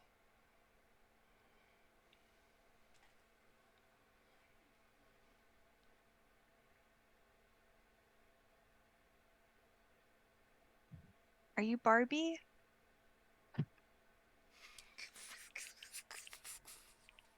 You literally almost killed me. Thank you so very much for that. So yeah, do you all still keep coming towards this person? Unfortunately, yes. Who's in front? Who has the lead amongst the three of you? Probably Vic. Yeah, I was thinking same. Vic's got the stupid long legs. Does Nina have her cell phone in the dream? You can imagine any source of any means of contact. Is it for illumination? Cell phone flashlight. Oh no, yeah. If you can just you don't even need to roll for that. If you want to see a thing, you could just produce the means of sight. Yeah, she is confused by the darkness and would reach for her cell phone flashlight because that's of course the way that you would do the thing. I will, however, say because it's gotten darker since. If you want that flashlight to be the capacity of a flashlight and not the capacity of a lit match, you will need to roll an action for that. Yeah, she just does the thing. Whatever happens, happens. It's fine. Okay, cool. you see the vaguely lit figure of someone in tattered jeans, wearing one heel on their right foot, um, in a blue halter top and a blue denim jacket, blood all over this person's face, um, right arm, and like just a little on their right leg. They are glaring at all of you as if they are absolutely positively worried that something terrible is going to happen to them if you get any closer.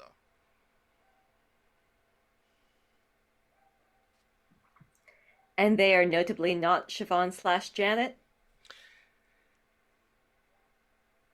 Please give me a roll for that.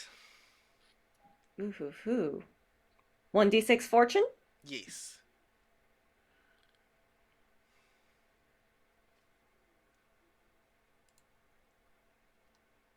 That is a 2, my friend.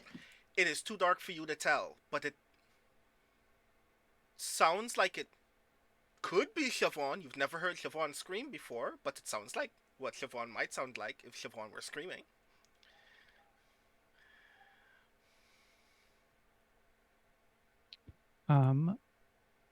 So I'm gonna use Defy to actually I think I can do this with Express because that will also be better emotionally.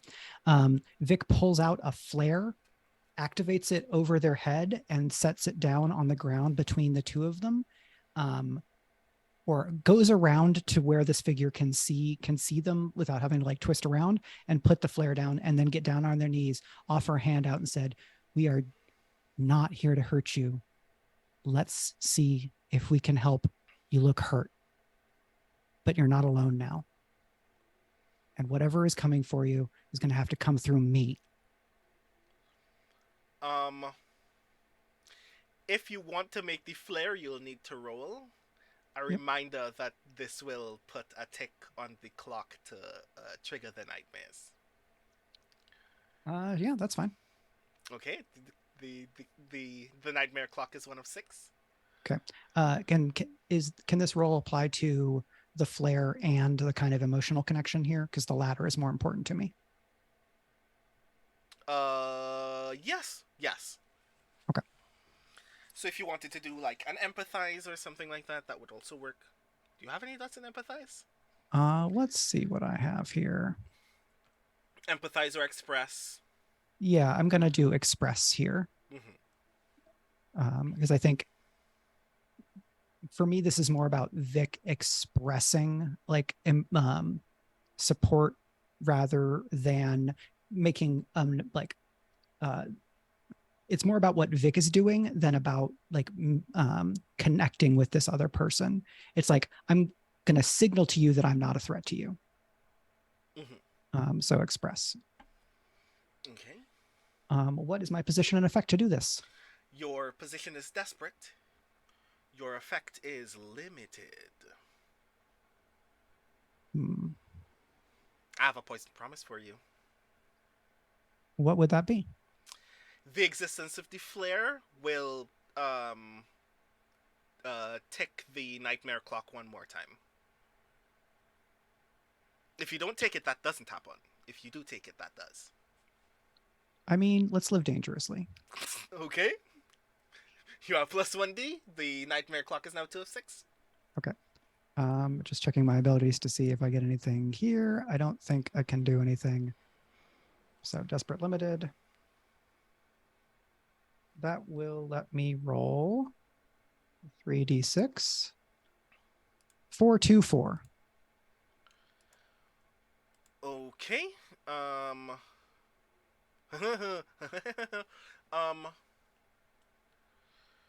You see this figure like continues to scramble for a bit, like is panting and crying and sobbing and still like frantically dragging their way away from you, and then they stop and like take very slow, shallow breaths as they try to look at you all. In the light of the flare, all of you can identify that this is Siobhan. But quite younger than the last time that you met her. This is like maybe 18 or 19-year-old Siobhan.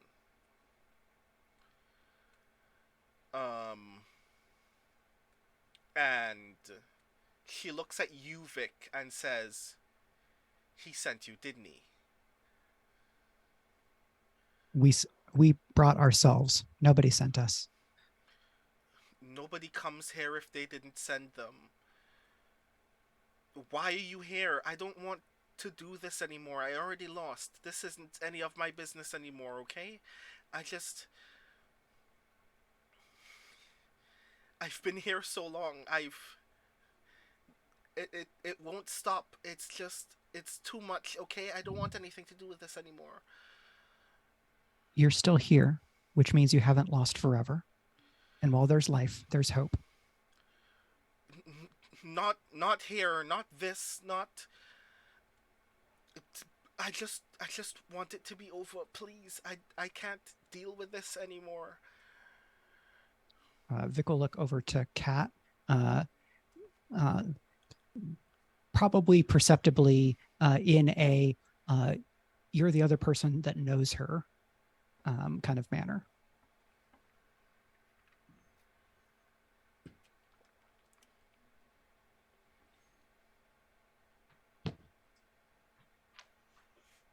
Kat is deliberately sort of crouching down, making herself smaller and non-threatening, and speaking to Siobhan in a really low, soothing voice, like, "It's gonna be okay. Can you stop moving around so that we can check on your wounds and make sure that you're going to be okay?" Please don't touch me. Please. This is all too much. I lost already. You won. I get to experience this forever. I don't need to see this anymore. Please? Okay. I guess, yeah. Do you want to take that, Iori, or? Kat is so mad at Ruthless right now. Kat is just like screaming mad. Oh my gosh. Ruthless is the worst. But she says to Siobhan, "Whatever is going wrong for you, we're here to try to make it stop."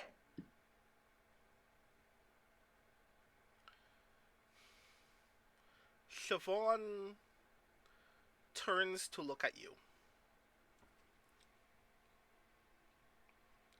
And you get this very clear commingling in her gaze of both a kind of confusion of essentially the confirmation that this Siobhan has no idea who you are, has never met you before, and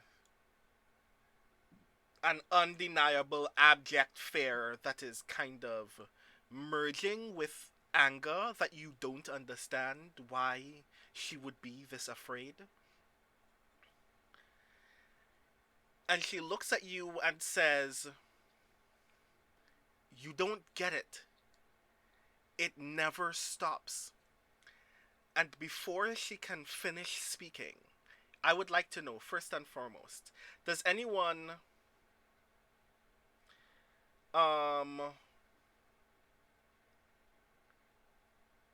have an action that would allow them to move, to be the first person to take an action if that was necessary to respond to a particular event? I don't think so. I get extra effect on gathering info to anticipate possible threats, but I don't have an initiative move. Okay, cool. Just wanted to clarify because I remember there's one in Base Blades and I couldn't remember if there was one in Girl by Moonlight. Cool. There is one kind of, but it's only available when transcended for the time traveler. As far as clocks go. As far as actions go, yeah.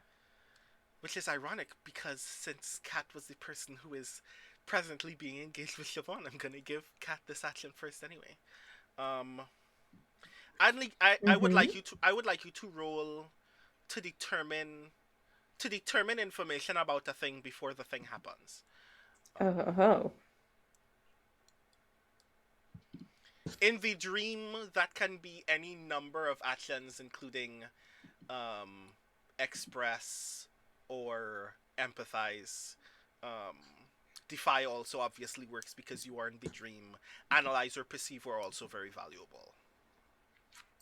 I think I'm going to make that an analyze from me. Okay. Your position is desperate. And your effect is standard? Okay. I have 1 dot in that, so I'm gonna roll 1d6 and hope for the best. Do you want an assist? Yes! Yes, I would love an assist! I think while kind of staying low to not be non-threatening, Vic is like doing lookout.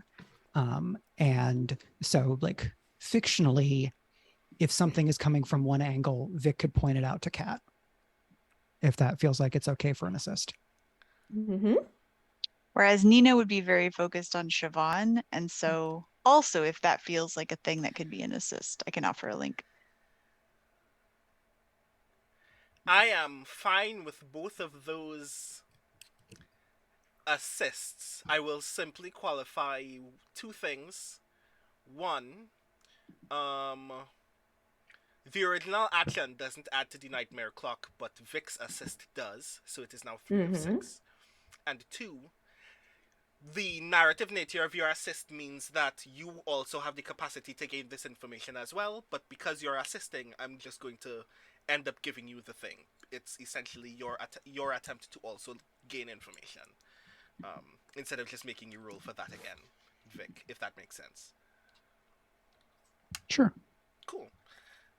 So that's plus 2d for Kat. Please give me your analyze roll. That is a total of 3d6 for the analyze. That is a 2, a 5, a 3. Aha! Cool. Fun. All of you notice several things happen all at once. Nina, you are looking down at Siobhan when Siobhan looks up at Kat and says, "You don't get it. It never stops." And then Siobhan disappears. Kat and Vic, you are glancing back at the road when you notice the convertible has also disappeared. The blood has disappeared. There's no evidence that an accident has previously taken place here. And then you hear what sounds like a very powerful vehicle accelerating very loudly somewhere due south of you.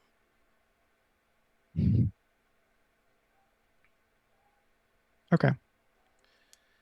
You turn,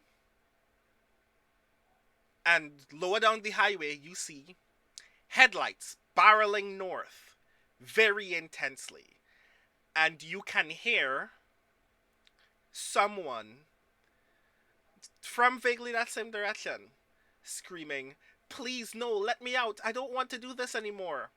Wham. It collides with the telephone pole again. You hear the sound of so many bones crunching, you do not think that there are enough of those bones in one person's body.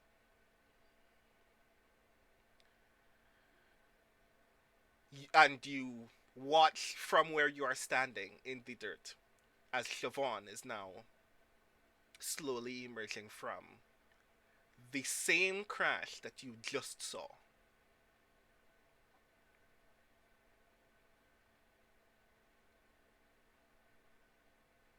That is so not good. That is so not good. Cat. Brandon, Yes. I have a fun little ability. Oh, yes, you do. It's called Saw It Coming. Mm-hmm. You can expend your special armor to resist any consequence relating to surprise or misfortune, to be in 2 places at once, or perform some similar feat of time manipulation. This is a thing that you can do. I would like to expend my special armor to be about 2 minutes ago in the driver's seat of that convertible. We're gonna Tokyo Drift it, baby. Okay. I love this so much. You are about to do some wild ass stuff. This is gonna be fun. Cool.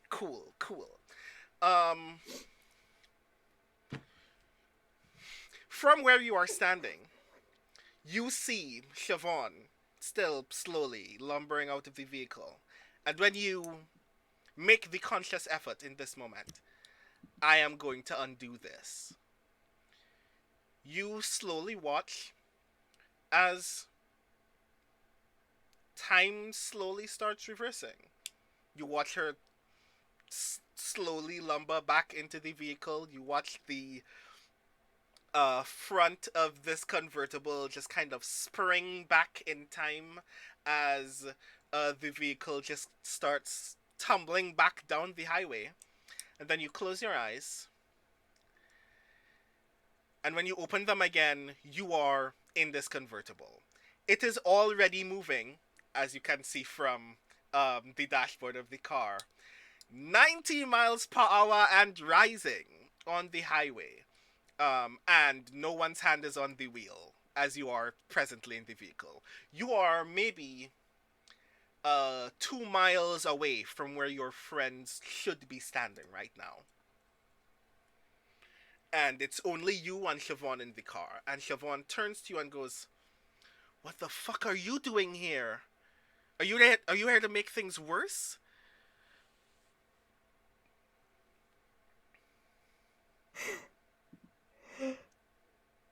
Kat is focusing on the car. Her hands are on the wheel now.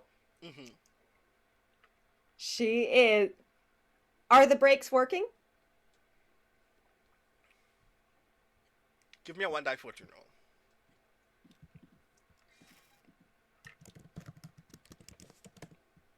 That's a 3. They are not working. Okay.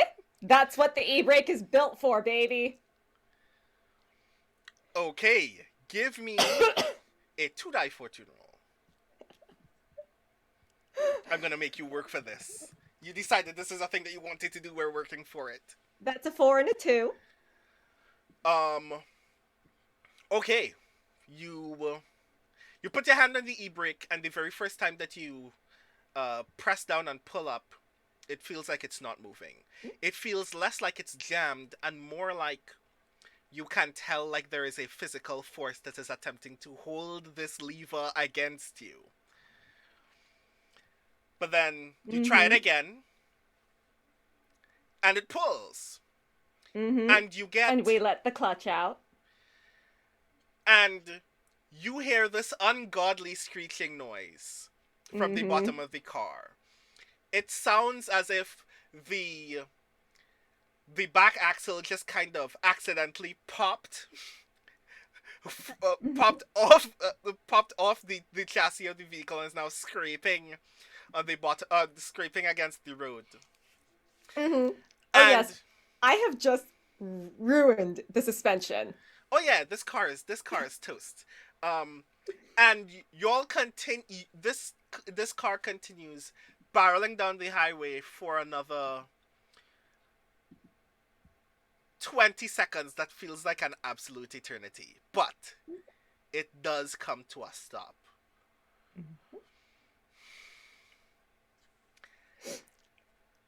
And Kat says, "Narrative causality can suck me off." Siobhan looks to you, still absolutely bitterly, and goes, "So what, you were here to spare me 1 minute? Why are you here? What What did you come here to do? To punish me again?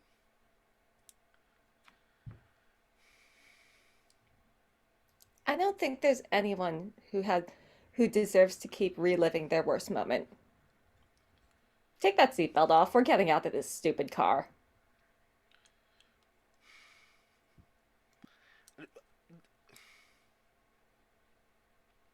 She tries to take the seatbelt off and it's not coming off. And she turns to you and goes, see? I don't get to... It's supposed to happen this way all the time. I don't... Mm-mm. And Kat looks at how young Siobhan then is and says, in, I guess, 5 years, you're going to learn how little I am interested in the idea of supposed to. While this is happening, you notice Vic and Nina running back down the highway to meet you all. The Hey seatbelt is still team, not which of coming you off. has a knife? Kat's got the glove compartment open because she is looking for the emergency cutter and so forth. Who carries a knife? You find a Bowie knife in the glove compartment. Hey, good enough. Um, Hold real still for me, okay? you cut the seatbelt. Both parts of the seatbelt slowly turn into tentacles and then retract into the vehicle. You hear like this hissing noise of like putting hot steel in water. Oh god, thank you, Arudanel, for that. Jesus. I'm never supposed to say the word tentacle on stream ever again. So yes. That happens. Siobhan is free. She refuses to get out of the car. Kat gets out of the driver's side, walks around to the passenger's side, opens the door, and starts just bodily hauling her out of the car. No? Nope. Let me go. This is not the hole you're dying in today. Sorry. Why do you care? Who are you? Hey, we have your body. We have your What? body. We could put you back in it? Wait, did we figure out how to put her back in it? So it was you then. So you're the people who did this to me. No, no. Did we? Wait, did we do it? No, we didn't. The But we- person that put you here this way is not with us. If you can see my face and her face and her face, you can tell that we're not that person. If you remember, you'll know that the rest of us were trying to get you to stop doing what you were doing without having to hurt you the way that the other one did. And now we're here to bring you back. Siobhan shrugs her way out of Kat's grasp and struts over to you, Vic, and puts a hand on the collar of your shirt and goes, I don't remember. I remember that some years ago I was doing terrible things to people, that I thought I was helping them, that I thought I was something. I thought I was rejuvenating them, making them feel better, making them feel whole. But I've been in this car for like 6 years now, or what feels like it. All I remember right now is this car and that, and then she points straight up at the sky. And what is in the sky, Brandon? Kat, you look up, And where there was supposed to be the full harvest moon in this night sky, you instead see a large human eye blink and then widen. The minute you look up, the earth starts shaking. In the most delicate and ladylike way possible, Cat flips the eye off. That doesn't stop the ground from shaking. Everyone, you are No, present. but it makes me feel a little bit better. We gotta get out of here. We gotta get out of here. What is that? What is that? While all of this is happening, Ruth, as you're cleaning your apartment, you see the compact that is lying on the table is vibrating violently. Like it is like lifting up off the table. It is not merely shaking. It is moving as if it were alive.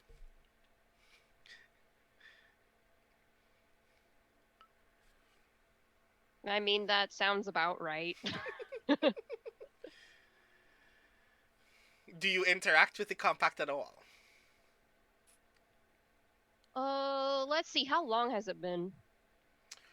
For you, it's probably been 10, 15 minutes.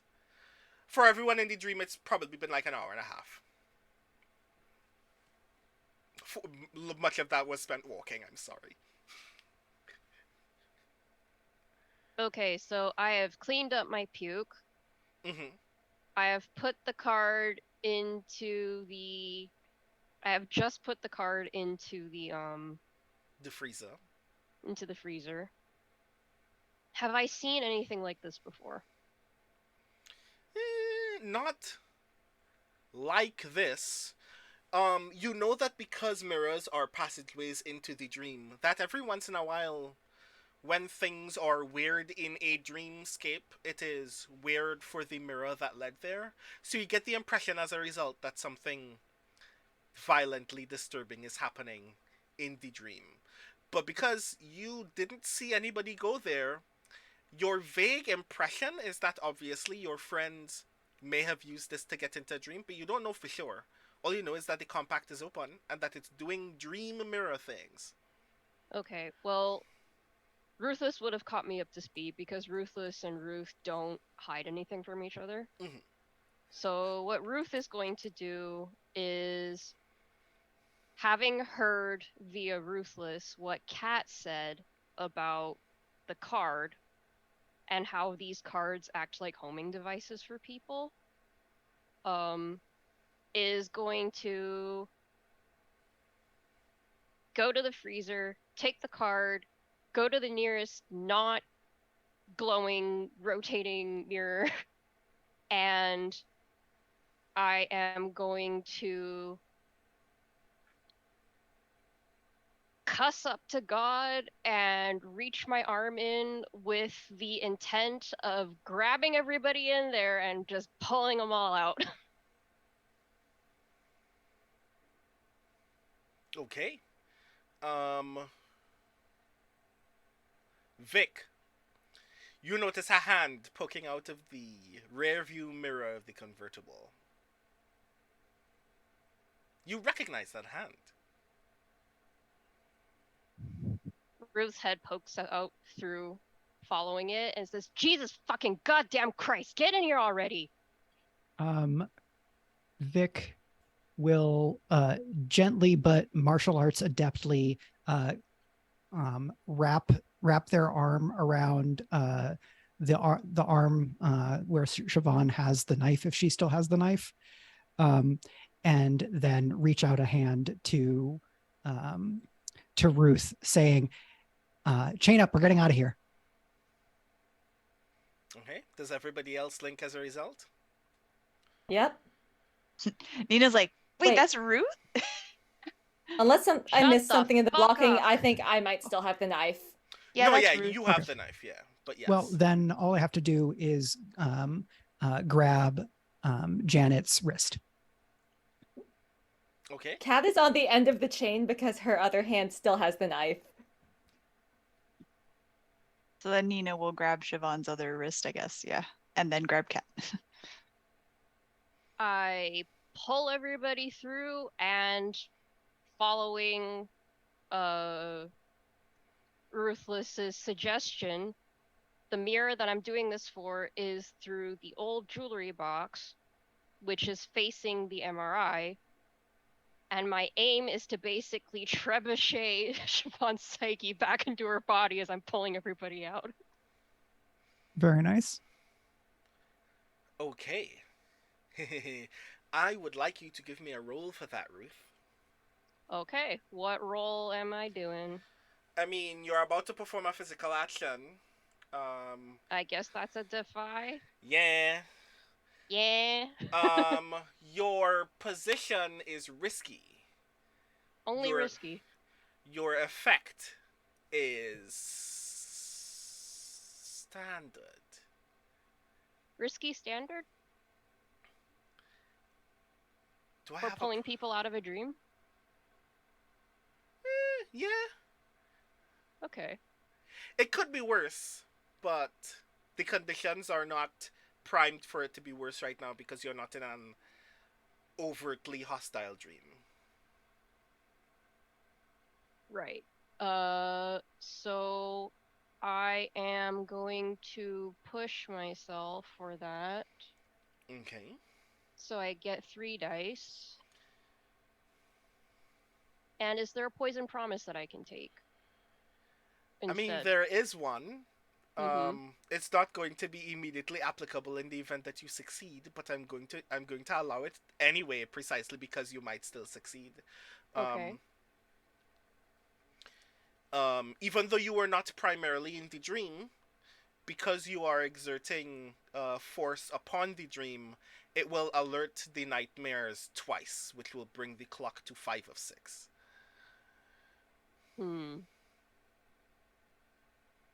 I think narratively it makes more sense, and it falls more in line with Ruth's demeanor in general if he's just exerting himself, as opposed to making some kind of dream bargain. So I'm going to stick with the push. Okay, cool. Yeah.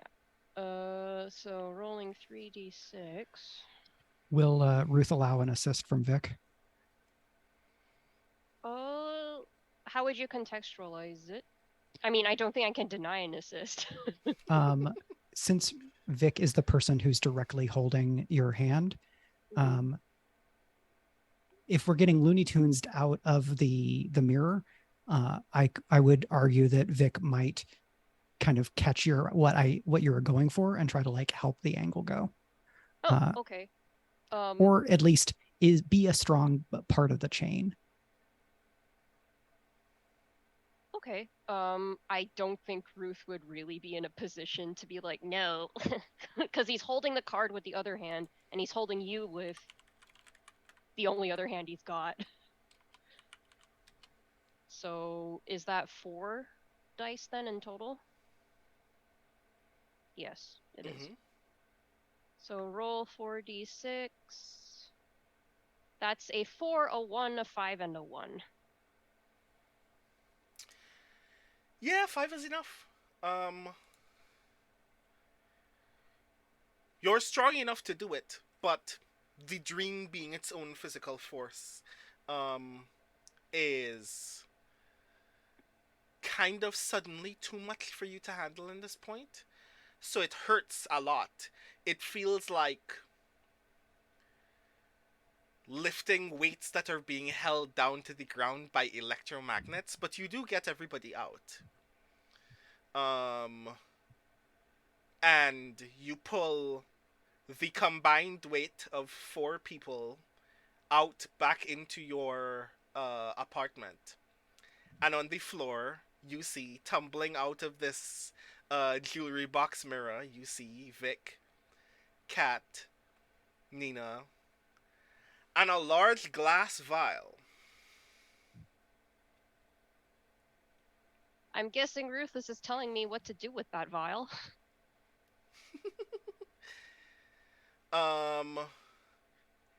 In the place where Vic would have been holding Siobhan, instead there is like a 1-foot glass bottle that looks like one of those like slim cylindrical perfume bottles, but just like incredibly large. And it has written on the front of it as if it were an actual perfume bottle, Eau de l'Esprit.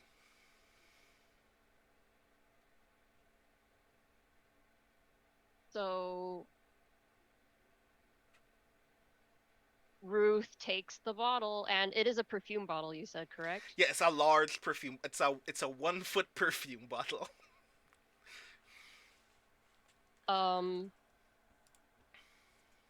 And he's muttering Jesus Christ all over again, and basically wrenches the nozzle of it off and just dumps it all over Siobhan. Okay. You do that. You just like pour this bottle of liquid all over Siobhan. It smells like apricots and lavender and you can sense that there are other things here that are not scents so much as feelings, but you can't put them into context. And after the bottle has now been emptied, you look at the drenched form of Siobhan, and nothing happens for a good long while. And then after a minute passes, you see Siobhan shrug and turn on her side as if she was merely asleep. I'm back in the kitchen throwing up from the smell.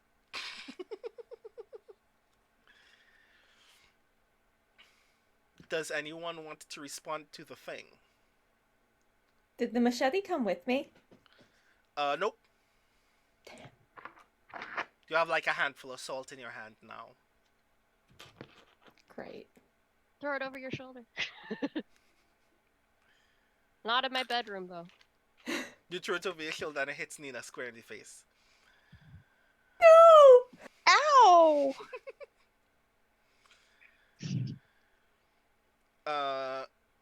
Vic, how do you respond to the thing that you've just seen? Vic is a bit surprised because I don't think we, or to their knowledge, Euphony have done quite this before, but it seems to have worked. And we should probably not all be in this room in case she wakes up soon, because again, that will become very difficult in terms of how she feels about the various people involved, especially waking up in someone else's bed. Fair. I finished throwing up. Everybody out. I'm going to wake her up. All right, we'll be here if you need us. I finished throwing up, and then Ruth storms back, and he says, call Calendrin. If he wants to be so useful, he can get her body out of my fucking apartment. Wow. Okay. Nina texts him. It's good to have you back, Ruth. And fuck you too. I missed you. Do you want some ginger ale? Oh Lord. Ruth gives them all a profound look of loathing and proceeds to rinse his vomit down the sink. While Vic is, I presume, ushering everyone out of this particular room of the apartment. Yeah. Cat, as you step closer to Siobhan, you notice that while from afar it seems like she's actually sleeping quite restfully, as you get a little closer, you can get the impression that she's actually quite restless. Um, she gives the impression that she's been engaging in REM sleep at a speed that is higher than it should be for most people.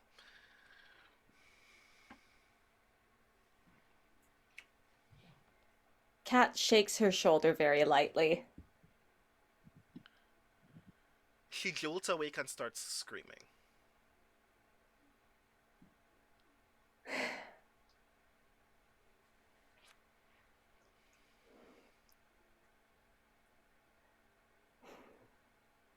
Such a fun way to have someone react when they wake up. Shaking her again. Come on, come on. We need to get going. Some party last night, huh? Let's go, let's go. She stops for a bit and is taking a deep breath and taking in her surroundings. And then she looks at you and her eyes widen and she starts pushing away from you. She stopped screaming, but she is pushing away from you. You're okay. You had a little too much champagne last night and we couldn't get you on the train safe, so I took you to my friend's place. Nope. Good try, Charlotte, but I remember that part. I do. And A for effort, I do think I deserve it, but I think I'm good. You can leave me be now. And Kat takes her work voice off and says, "Oh, good. You do remember things. I have some questions for you." And I can't answer them. I'm gonna go now, okay? And Nina peeks in. Does she want some ginger ale too? Oh yeah, good point. Do you want some ginger ale? Nope, I'm good. She gets up off the floor, and you get the impression that she's struggling to walk. Like she hasn't had the experience of genuinely being on her feet for quite some time. And she kind of wobbles her way to the door. Gonna break your neck if you put your high heels on. Whatever. I wish I didn't have to deal with any of this crap. Just kind of... She falls to her knees and starts slowly dragging herself to the door. I mean, you and me both. What now? You go report back to whoever you're working for? Get me killed? It's gonna be so bad for business, gosh. You know how much money we made at my birthday event last year? You're taking this remarkably nonchalantly, you know.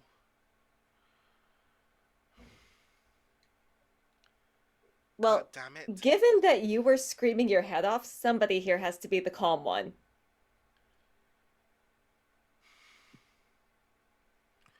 Why are you like this? Like, she actually stops and turns back to face you. Like, still kneeling on the ground, but turns to face you. Why are you like this? Why is this any of your business? Why do you... Because I was in the right place at the right time. But why? Do you think I need a reason to help someone? Like, do you think that it makes sense to walk away if you are in a position where you have the means to help someone? Everybody else walks away. They walked away on me. Are you gonna fix that too? Of course not. I can't fix other people. Do you realize how fewer customers we would have if we fixed people? But you were there. you were suffering, and I did something about it. And instead of, going back out there and suffering some more, maybe you can make some different choices. Come on, hang around. Let's talk a little, huh? There is a moment when you can see that Siobhan is actually thinking about at least staying here and saying something. Should I be making a confess roll? And I'll give you this one.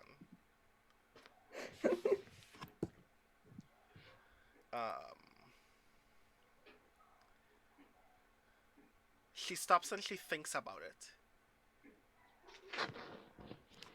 And then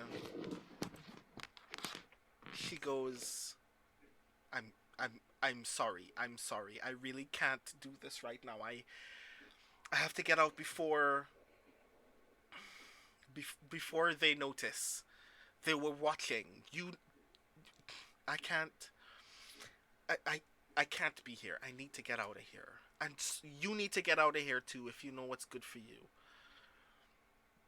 This is bigger than Cloud helping Harbor. people. This is Cloud Harbor. Someone is always watching. So I'm going to give them a hell of a show.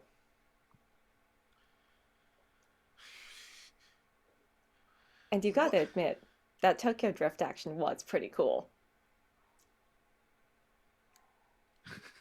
Come on, you didn't even know I could do that, did you? I want you to give me the confess roll for that.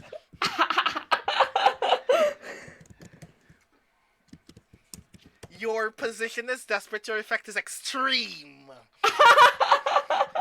Oh boy.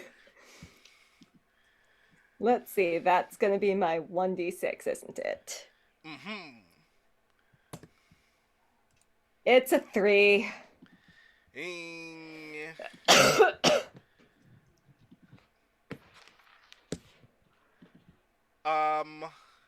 Somebody seems to be in the mood to inspire you, or at least was considering it. Arudnell, what was that about? Because if somebody wants to do the thing, I will let them do the thing.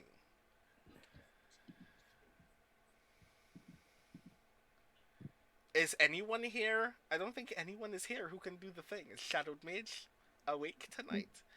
Unfortunately not. So I will say that this stands. I'd like to invoke Rewind Return. You have been through this timeline at least once before. Flashbacks cost 1 less stress than normal. How did this go wrong the first time? And I posit that the last time Kat tried to talk to Siobhan about her involvement in the conspiracy, she made the mistake of talking too much about Siobhan. So now she's deflecting focus back onto herself. Okay. I'll give you that. I would like you... I would like you to give me a 1d fortune roll. It's a 4.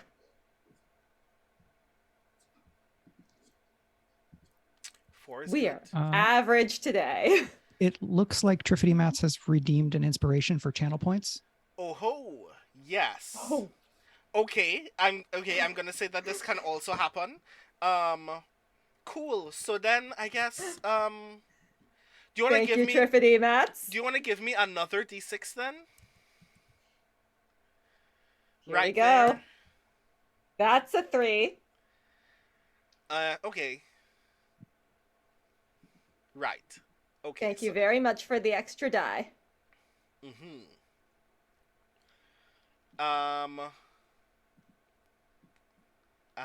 I know what's... Aha! Okay, if nothing else, Nina is just gonna do a Nina rant. if Siobhan tries to leave. If Siobhan tries to leave, Ruth is physically blocking the door and actually going to threaten her. Oh, do not make this worse. No. Ruth before is up to here with everything that's happening. A stranger got woken up in his home that he did not want woken up in his home. He actually had someone else call dice so that this would not happen, so that she would wake up outside of his home, and now she is awake in his home. People are in his home. He does not care for that. So Siobhan chuckles a little bit and goes, "Okay, that was cool. You're very good at being cool. I don't know how long that's gonna last you.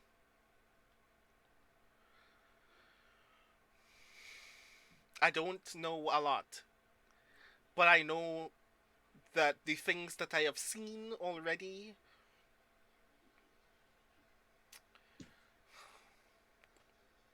I don't think I could just fight against that. I don't think I'm going to be of much help to you. Not much more than just getting out of your way. I didn't save you so that you could help us. I saved you because you needed saving.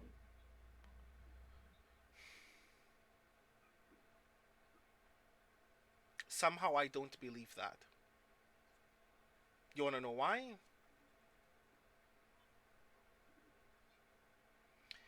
Because if being in a position to save other people because they needed saving mattered to you at all, then you'd save yourself and your friends and get out of Cloud Harbor before this gets worse. Yeah, I'm working on that. It's a long-term project. Sure it is. Because you haven't been on Somnio for as long as I've known you, right? Not at all. Mm-hmm. In any case, So, I need to get out of here before anybody sees me. We've got someone coming to give you a lift. Just as you say that, there is a knock on the door. Ruth goes and yanks the door open. It swings on its beautifully, disgustingly oiled hinges. You open the door, and it is not Dice. Who is it? Because it's very unlucky for them that they are here today. Ruth's about to beat a cable guy to death. Oh Lord. You see a very beautiful dark-skinned woman in what looks to be a specifically well-tailored pinstripe jacket. Like immaculate makeup, immaculate hair. Stands in front of the door grinning and goes, "Hi, I was told that one of your friends might be staying with you tonight. I'm looking for..." Do I know this person? You have no I idea. do. You have no idea who this person is. Nina is geeking the fuck out. Oh my gosh. But you're in my bedroom right now. You're nowhere near the front door. No, I'm not in the bedroom. I'm outside. Cat kicked everyone out. Yeah, Cat kicked everyone out before she woke up Siobhan. Yeah. So Ruth yanks open the door, does not recognize this person, snaps, "Who the fuck are you?" Nina, do you just want to say the thing out loud? Oh my god, it's Delilah. Delilah Hall leans over Ruth's shoulder and says, "Yes, it is. Glad to meet a fan." Ruth smacks Nina's phone down. She bumbles it. Hey! I'm here to look for a Charlotte Holly.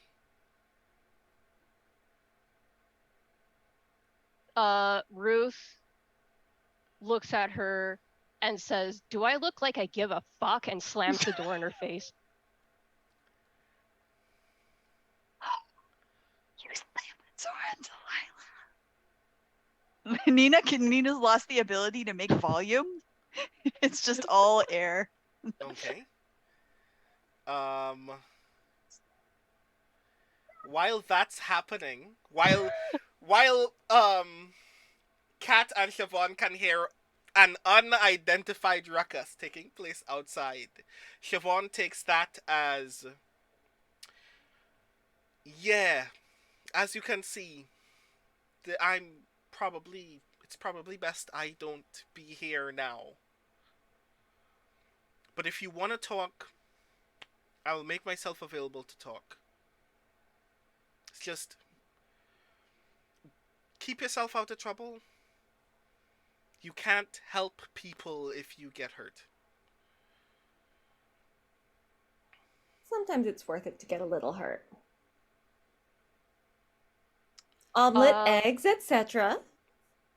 Sure. For Kat, you know that there is a back exit to Ruth's apartment, so you could leave via the fire escape if you wanted while Ruth is...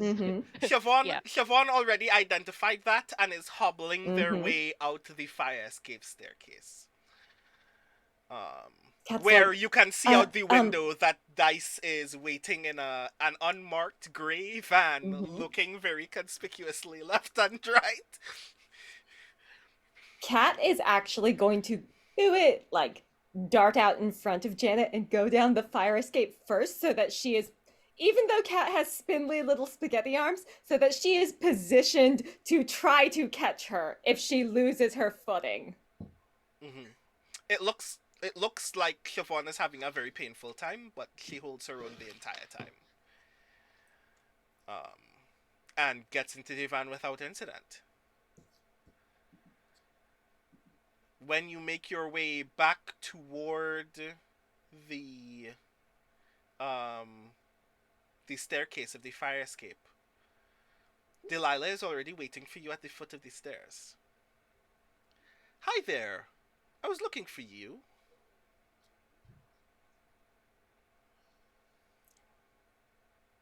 Rin, what time of day is it? And or night? It's quite late at night. It's like maybe 8:30 in the night. And Delilah Hall presents a burgundy envelope to you and goes, "I've been specifically tasked with offering you the opportunity of a lifetime."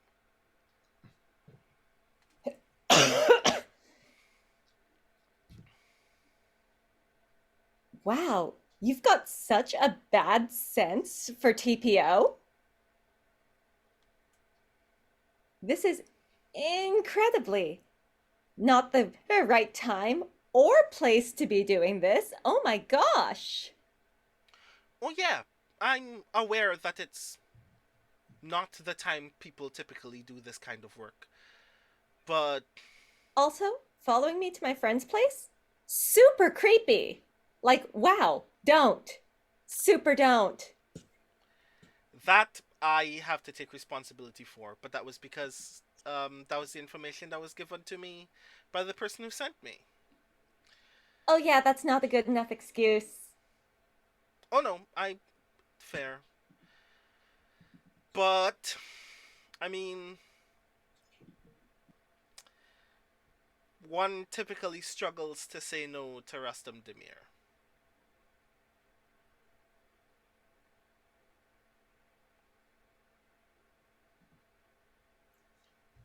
And she dangles the envelope in her hand. Hey, I get it. I also used to have a really shitty boss. You know what the trick is? No. You don't say no to their face. You just go away and wait for them to forget. They'll have another stupid idea tomorrow and get focused on that. It's great. Try it. You say that, but it's Rustam Demir. You His hear? his stupid ideas have stupid ideas, and they're ironclad ones too. I mean, it is. They are free tickets, but if that's not your speed, perfectly fine. I just have to say that I did the thing. It's good for my clout as well, I guess. Look, I totally get it. I'll read the thing, but I'm not promising to call back. That's fair, but I hear that he's keen on something that would be noteworthy to you. And she leaves the envelope um, on the staircase and walks away. You Cat- hear Ruth's voice echo through the alley, and don't fucking come back! Cat Stop kicks the doing it, staircase. guys. Stop doing it, guys. Cat kicks the staircase and mutters, "Why are men so profoundly boring? Is this a venture capitalist problem? Is it just that venture capitalists are boring? You Why have I never met a female venture capitalist? Or a non-binary one? Or like any combination of genders that's not just a guy who's high on his own supply?" you kick the staircase, and the envelope, which was like wax sealed and everything, hits the ground, and the envelope pops out of the seal, and the contents slide out of the envelope. In which you see 4 like gold leaf invitations to an upcoming fundraising gala for the Aisha Demir Foundation. A folded stack of papers that you can't see the printed contents of, and 15 crisp $100 bills. Cat scoops all of this up and lifts it to her face as though it's a bouquet of flowers, and inhales deeply and says, yeah, that definitely smells like a trap. And as you have the envelope lifted to your face, the camera pans just away from you enough to notice that even though the envelope has no printed written text on it, very faintly embossed on the front of the envelope is the fractal eye. And that's what we call tonight's episode of Girl by Moonlight Fractal Spire. Woo! So yeah, things have happened. How do you feel about the things that have happened? I cannot believe that you let me get away with that Tokyo Drift move. Nah, no, it was perfect. I didn't expect you to lean all the way into that, but you did. And I was like, the way that I imagined that scene going is that it would have been physically impossible for you to do anything and you wouldn't have attempted. But then you attempted, and I was like, okay, I need to pay this off. No. That was Cars wild. come with e-brakes for a reason, my friend. Not in the dream, but it was only right that since you decided that this person needed to be helped, that I should give it to you. I should also ask, because it only occurred to me after you had made the decisions that you did, do you have any dots in forgive? I have one transcendent dot in forgive. Right, yeah, not yet, but noteworthy. Someday, Yeah. at some point, maybe. Nina, so far, is the only character who has rolled forgive. And it turned out quite well, actually, so we shall see how this turns out for the rest of the group. Mm-hmm. So yeah. How did the rest of you feel about what has transpired this evening? That nightmare Mike? was awesome. Hey, I was actually I made up a thing that I knew in my head about Siobhan and immediately felt very icky about pursuing all of it. But that's the nature of this game, I think. So yes. My character didn't exist for like 60% of this episode, and yet still somehow wound up with more stress than he started. Oh yeah. So Ruth is not having Ruth a just good kind of time. woke up in the middle of the day, several days afterward, uh, like pain dripping with sweat, provoked to suddenly puke. I imagine you have a lot of questions for your friends at some point, but we will get there. I mean, if we're taking it into account that this is a normal thing for him, I think he actually came back to consciousness quite soon. Like maybe after the first day. So he's just been stuck in the back seat for a while and furious about all of it. So the accumulated stress does make sense. He's just very, very angry right now. Yeah, pretty much. Nina, how do you feel about the thing? Nina is having just like an implosion right now because one of her favorite influencers just showed up at Ruth's apartment. And at some point, Vic is going to explain that to Nina, and it's going to be a very sad convo. And then Nina might unfollow Delilah and be really bummed about it. No. Yeah. It's like, wait, you're saying she might be a bad guy? Loss of innocence. Yeah. Yeah. I'm Vic very sorry. doesn't want to have that conversation, but absolutely will. But yes. It's going to be so tragic. We're just ruining so many things for Nina Lopez, and I'm very sorry. When she transcends, it's really going to be a lot. Indeed. But yes, now we are on track to get into our first real mission, because the party that Vic was investigating about earlier, you've just been invited to now all of a sudden. So that's going to be delightful. It means we all need to come up with fancy outfits. Shopping montage, dun, dun, dun, dun, You have dun. a week to tell me exactly how extravagantly you dress for this thing. And I have to figure out exactly how dull to make Rustum dress. But yes. Until such a point, I would like to ask all of you, please, yet again, to let all of the lovely people in chat know who you are, what you do, and where people can find you next, starting with Mike. Hello, everybody. I have been Vic Sains, the Guardian, who tries very hard and things are difficult, believes in people, even in a world that's crappy. I'm Michael R. Underwood. I write science fiction, fantasy, urban fantasy. The third novel in my Re-Reyes geeky urban fantasy series, Hexamancy, is back out this coming Tuesday in ebook, and then shortly after that in paperback. And when it is, that means the whole thing will be available. And so you can get all four of them, stack them up and go, +4 to geek. It will be wonderful.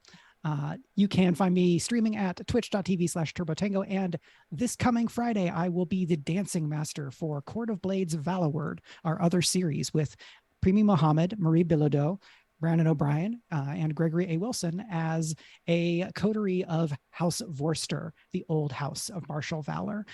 That's Friday the 23rd, 8 p.m. Eastern, 5 p.m. Pacific, and that's me. Next, Valerie.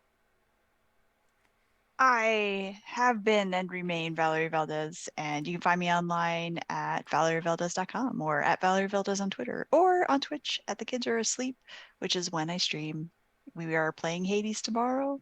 It will be fun times. Nice. Next, Jeoi. Hello, hello, and very soon goodbye, goodbye. I have been and remain Jeoi Gawain Lin, he, they pronouns. Today, I played Vermilion Jingwei Ruth as well as his alter ego Ruthless. It was a bad time for one of those parties. The other party had a great time. It is very obvious who's who.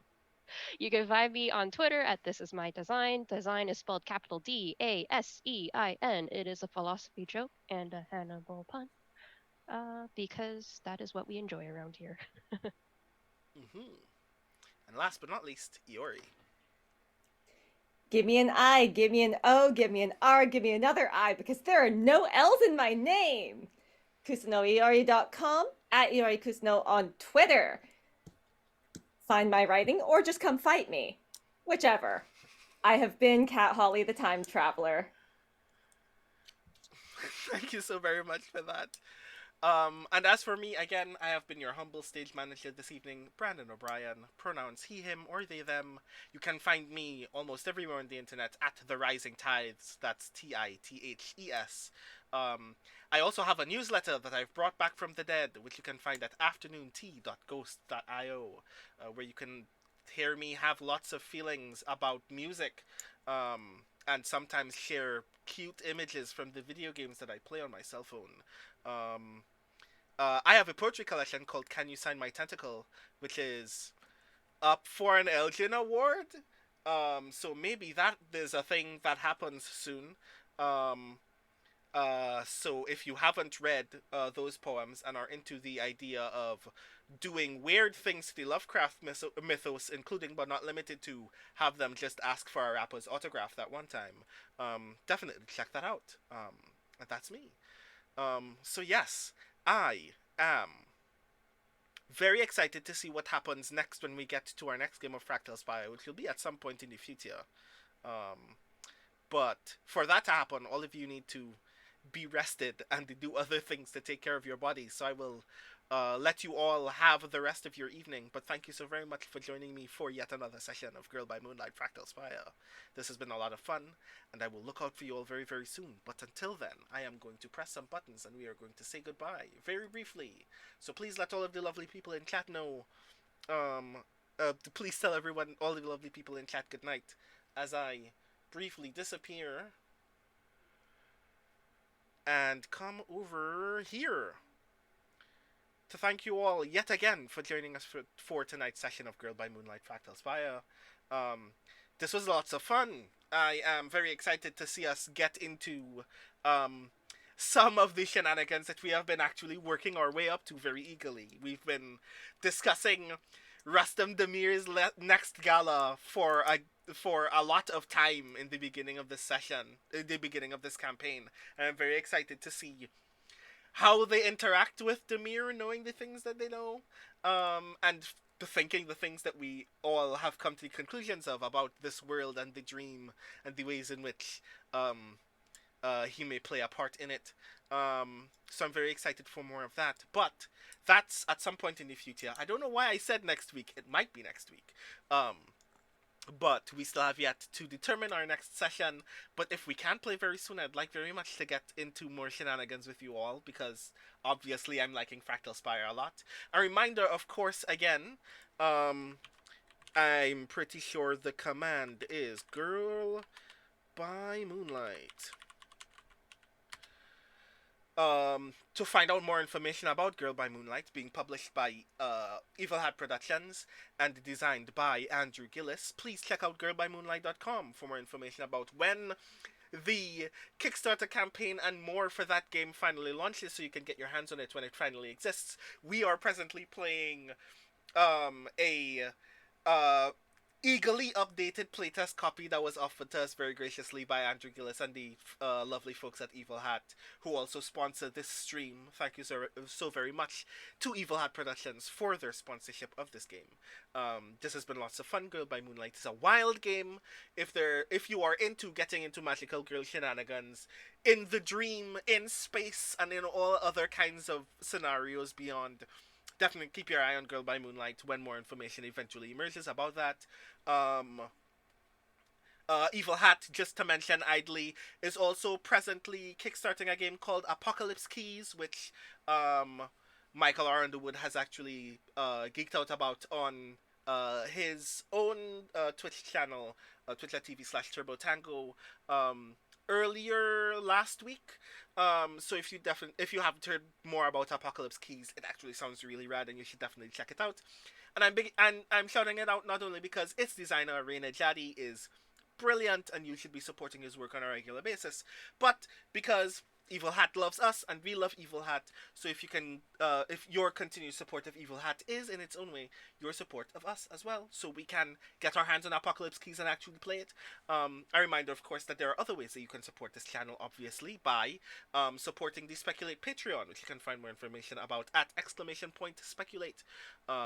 SpeculateSF.com, patreon.com/speculate, for more information about how you can financially support us, including consuming all of the lovely behind-the-scenes stuff that we have provided, including really telling snippet about Rustum Demir that will probably be very informative if you want to gain more information about our elusive Ventia capitalist in advance of our next session.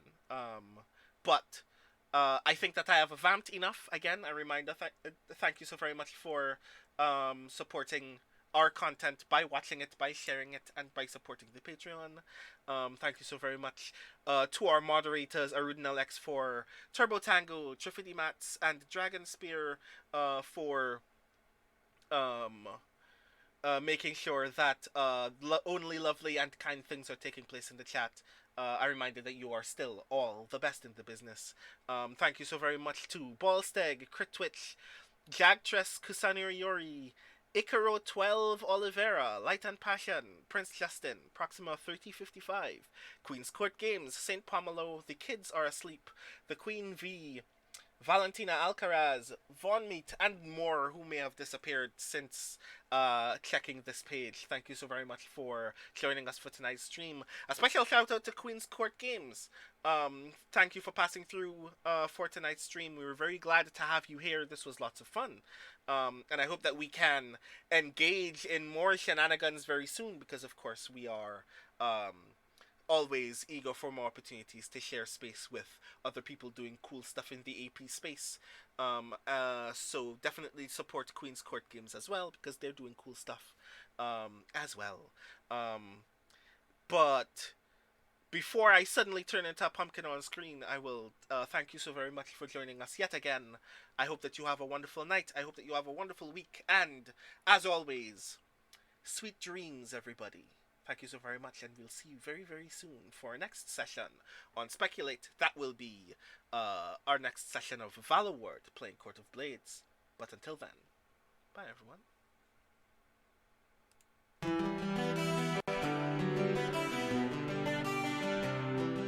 So here are all of my encouragements for you all to make terrible decisions, as I am the GM. Ash has a crossbow bolt in her side, 0 dots in skirmish, and 0 dots in wreck. And I'm so excited to see this get even worse. So that's one vote for escalation. Skelly has 3 guns and all the ammo. Crossroads has no guns, but Crossroads is a gun powered by ghosts. Have we established that your guns are special to you? I feel like we're establishing that your guns are special to you. Before this crew, they were my only friends. You've known us for 5 days. You've known really those guns a lot longer. These are my babies. Yeah. I just want to say, Rowan was starting to do this, and then he realizes to harvest, this doesn't help. Like, don't do that. This is not. No. This is Like, not don't do this. Like, Yeah. doing this to an executioner. Yeah, that's not I what you was want. like this, like We call that the go sign, you know? Like, yeah. Oh man. This seems great. I will do a fortune roll. Notes. No thoughts. Head empty. 1!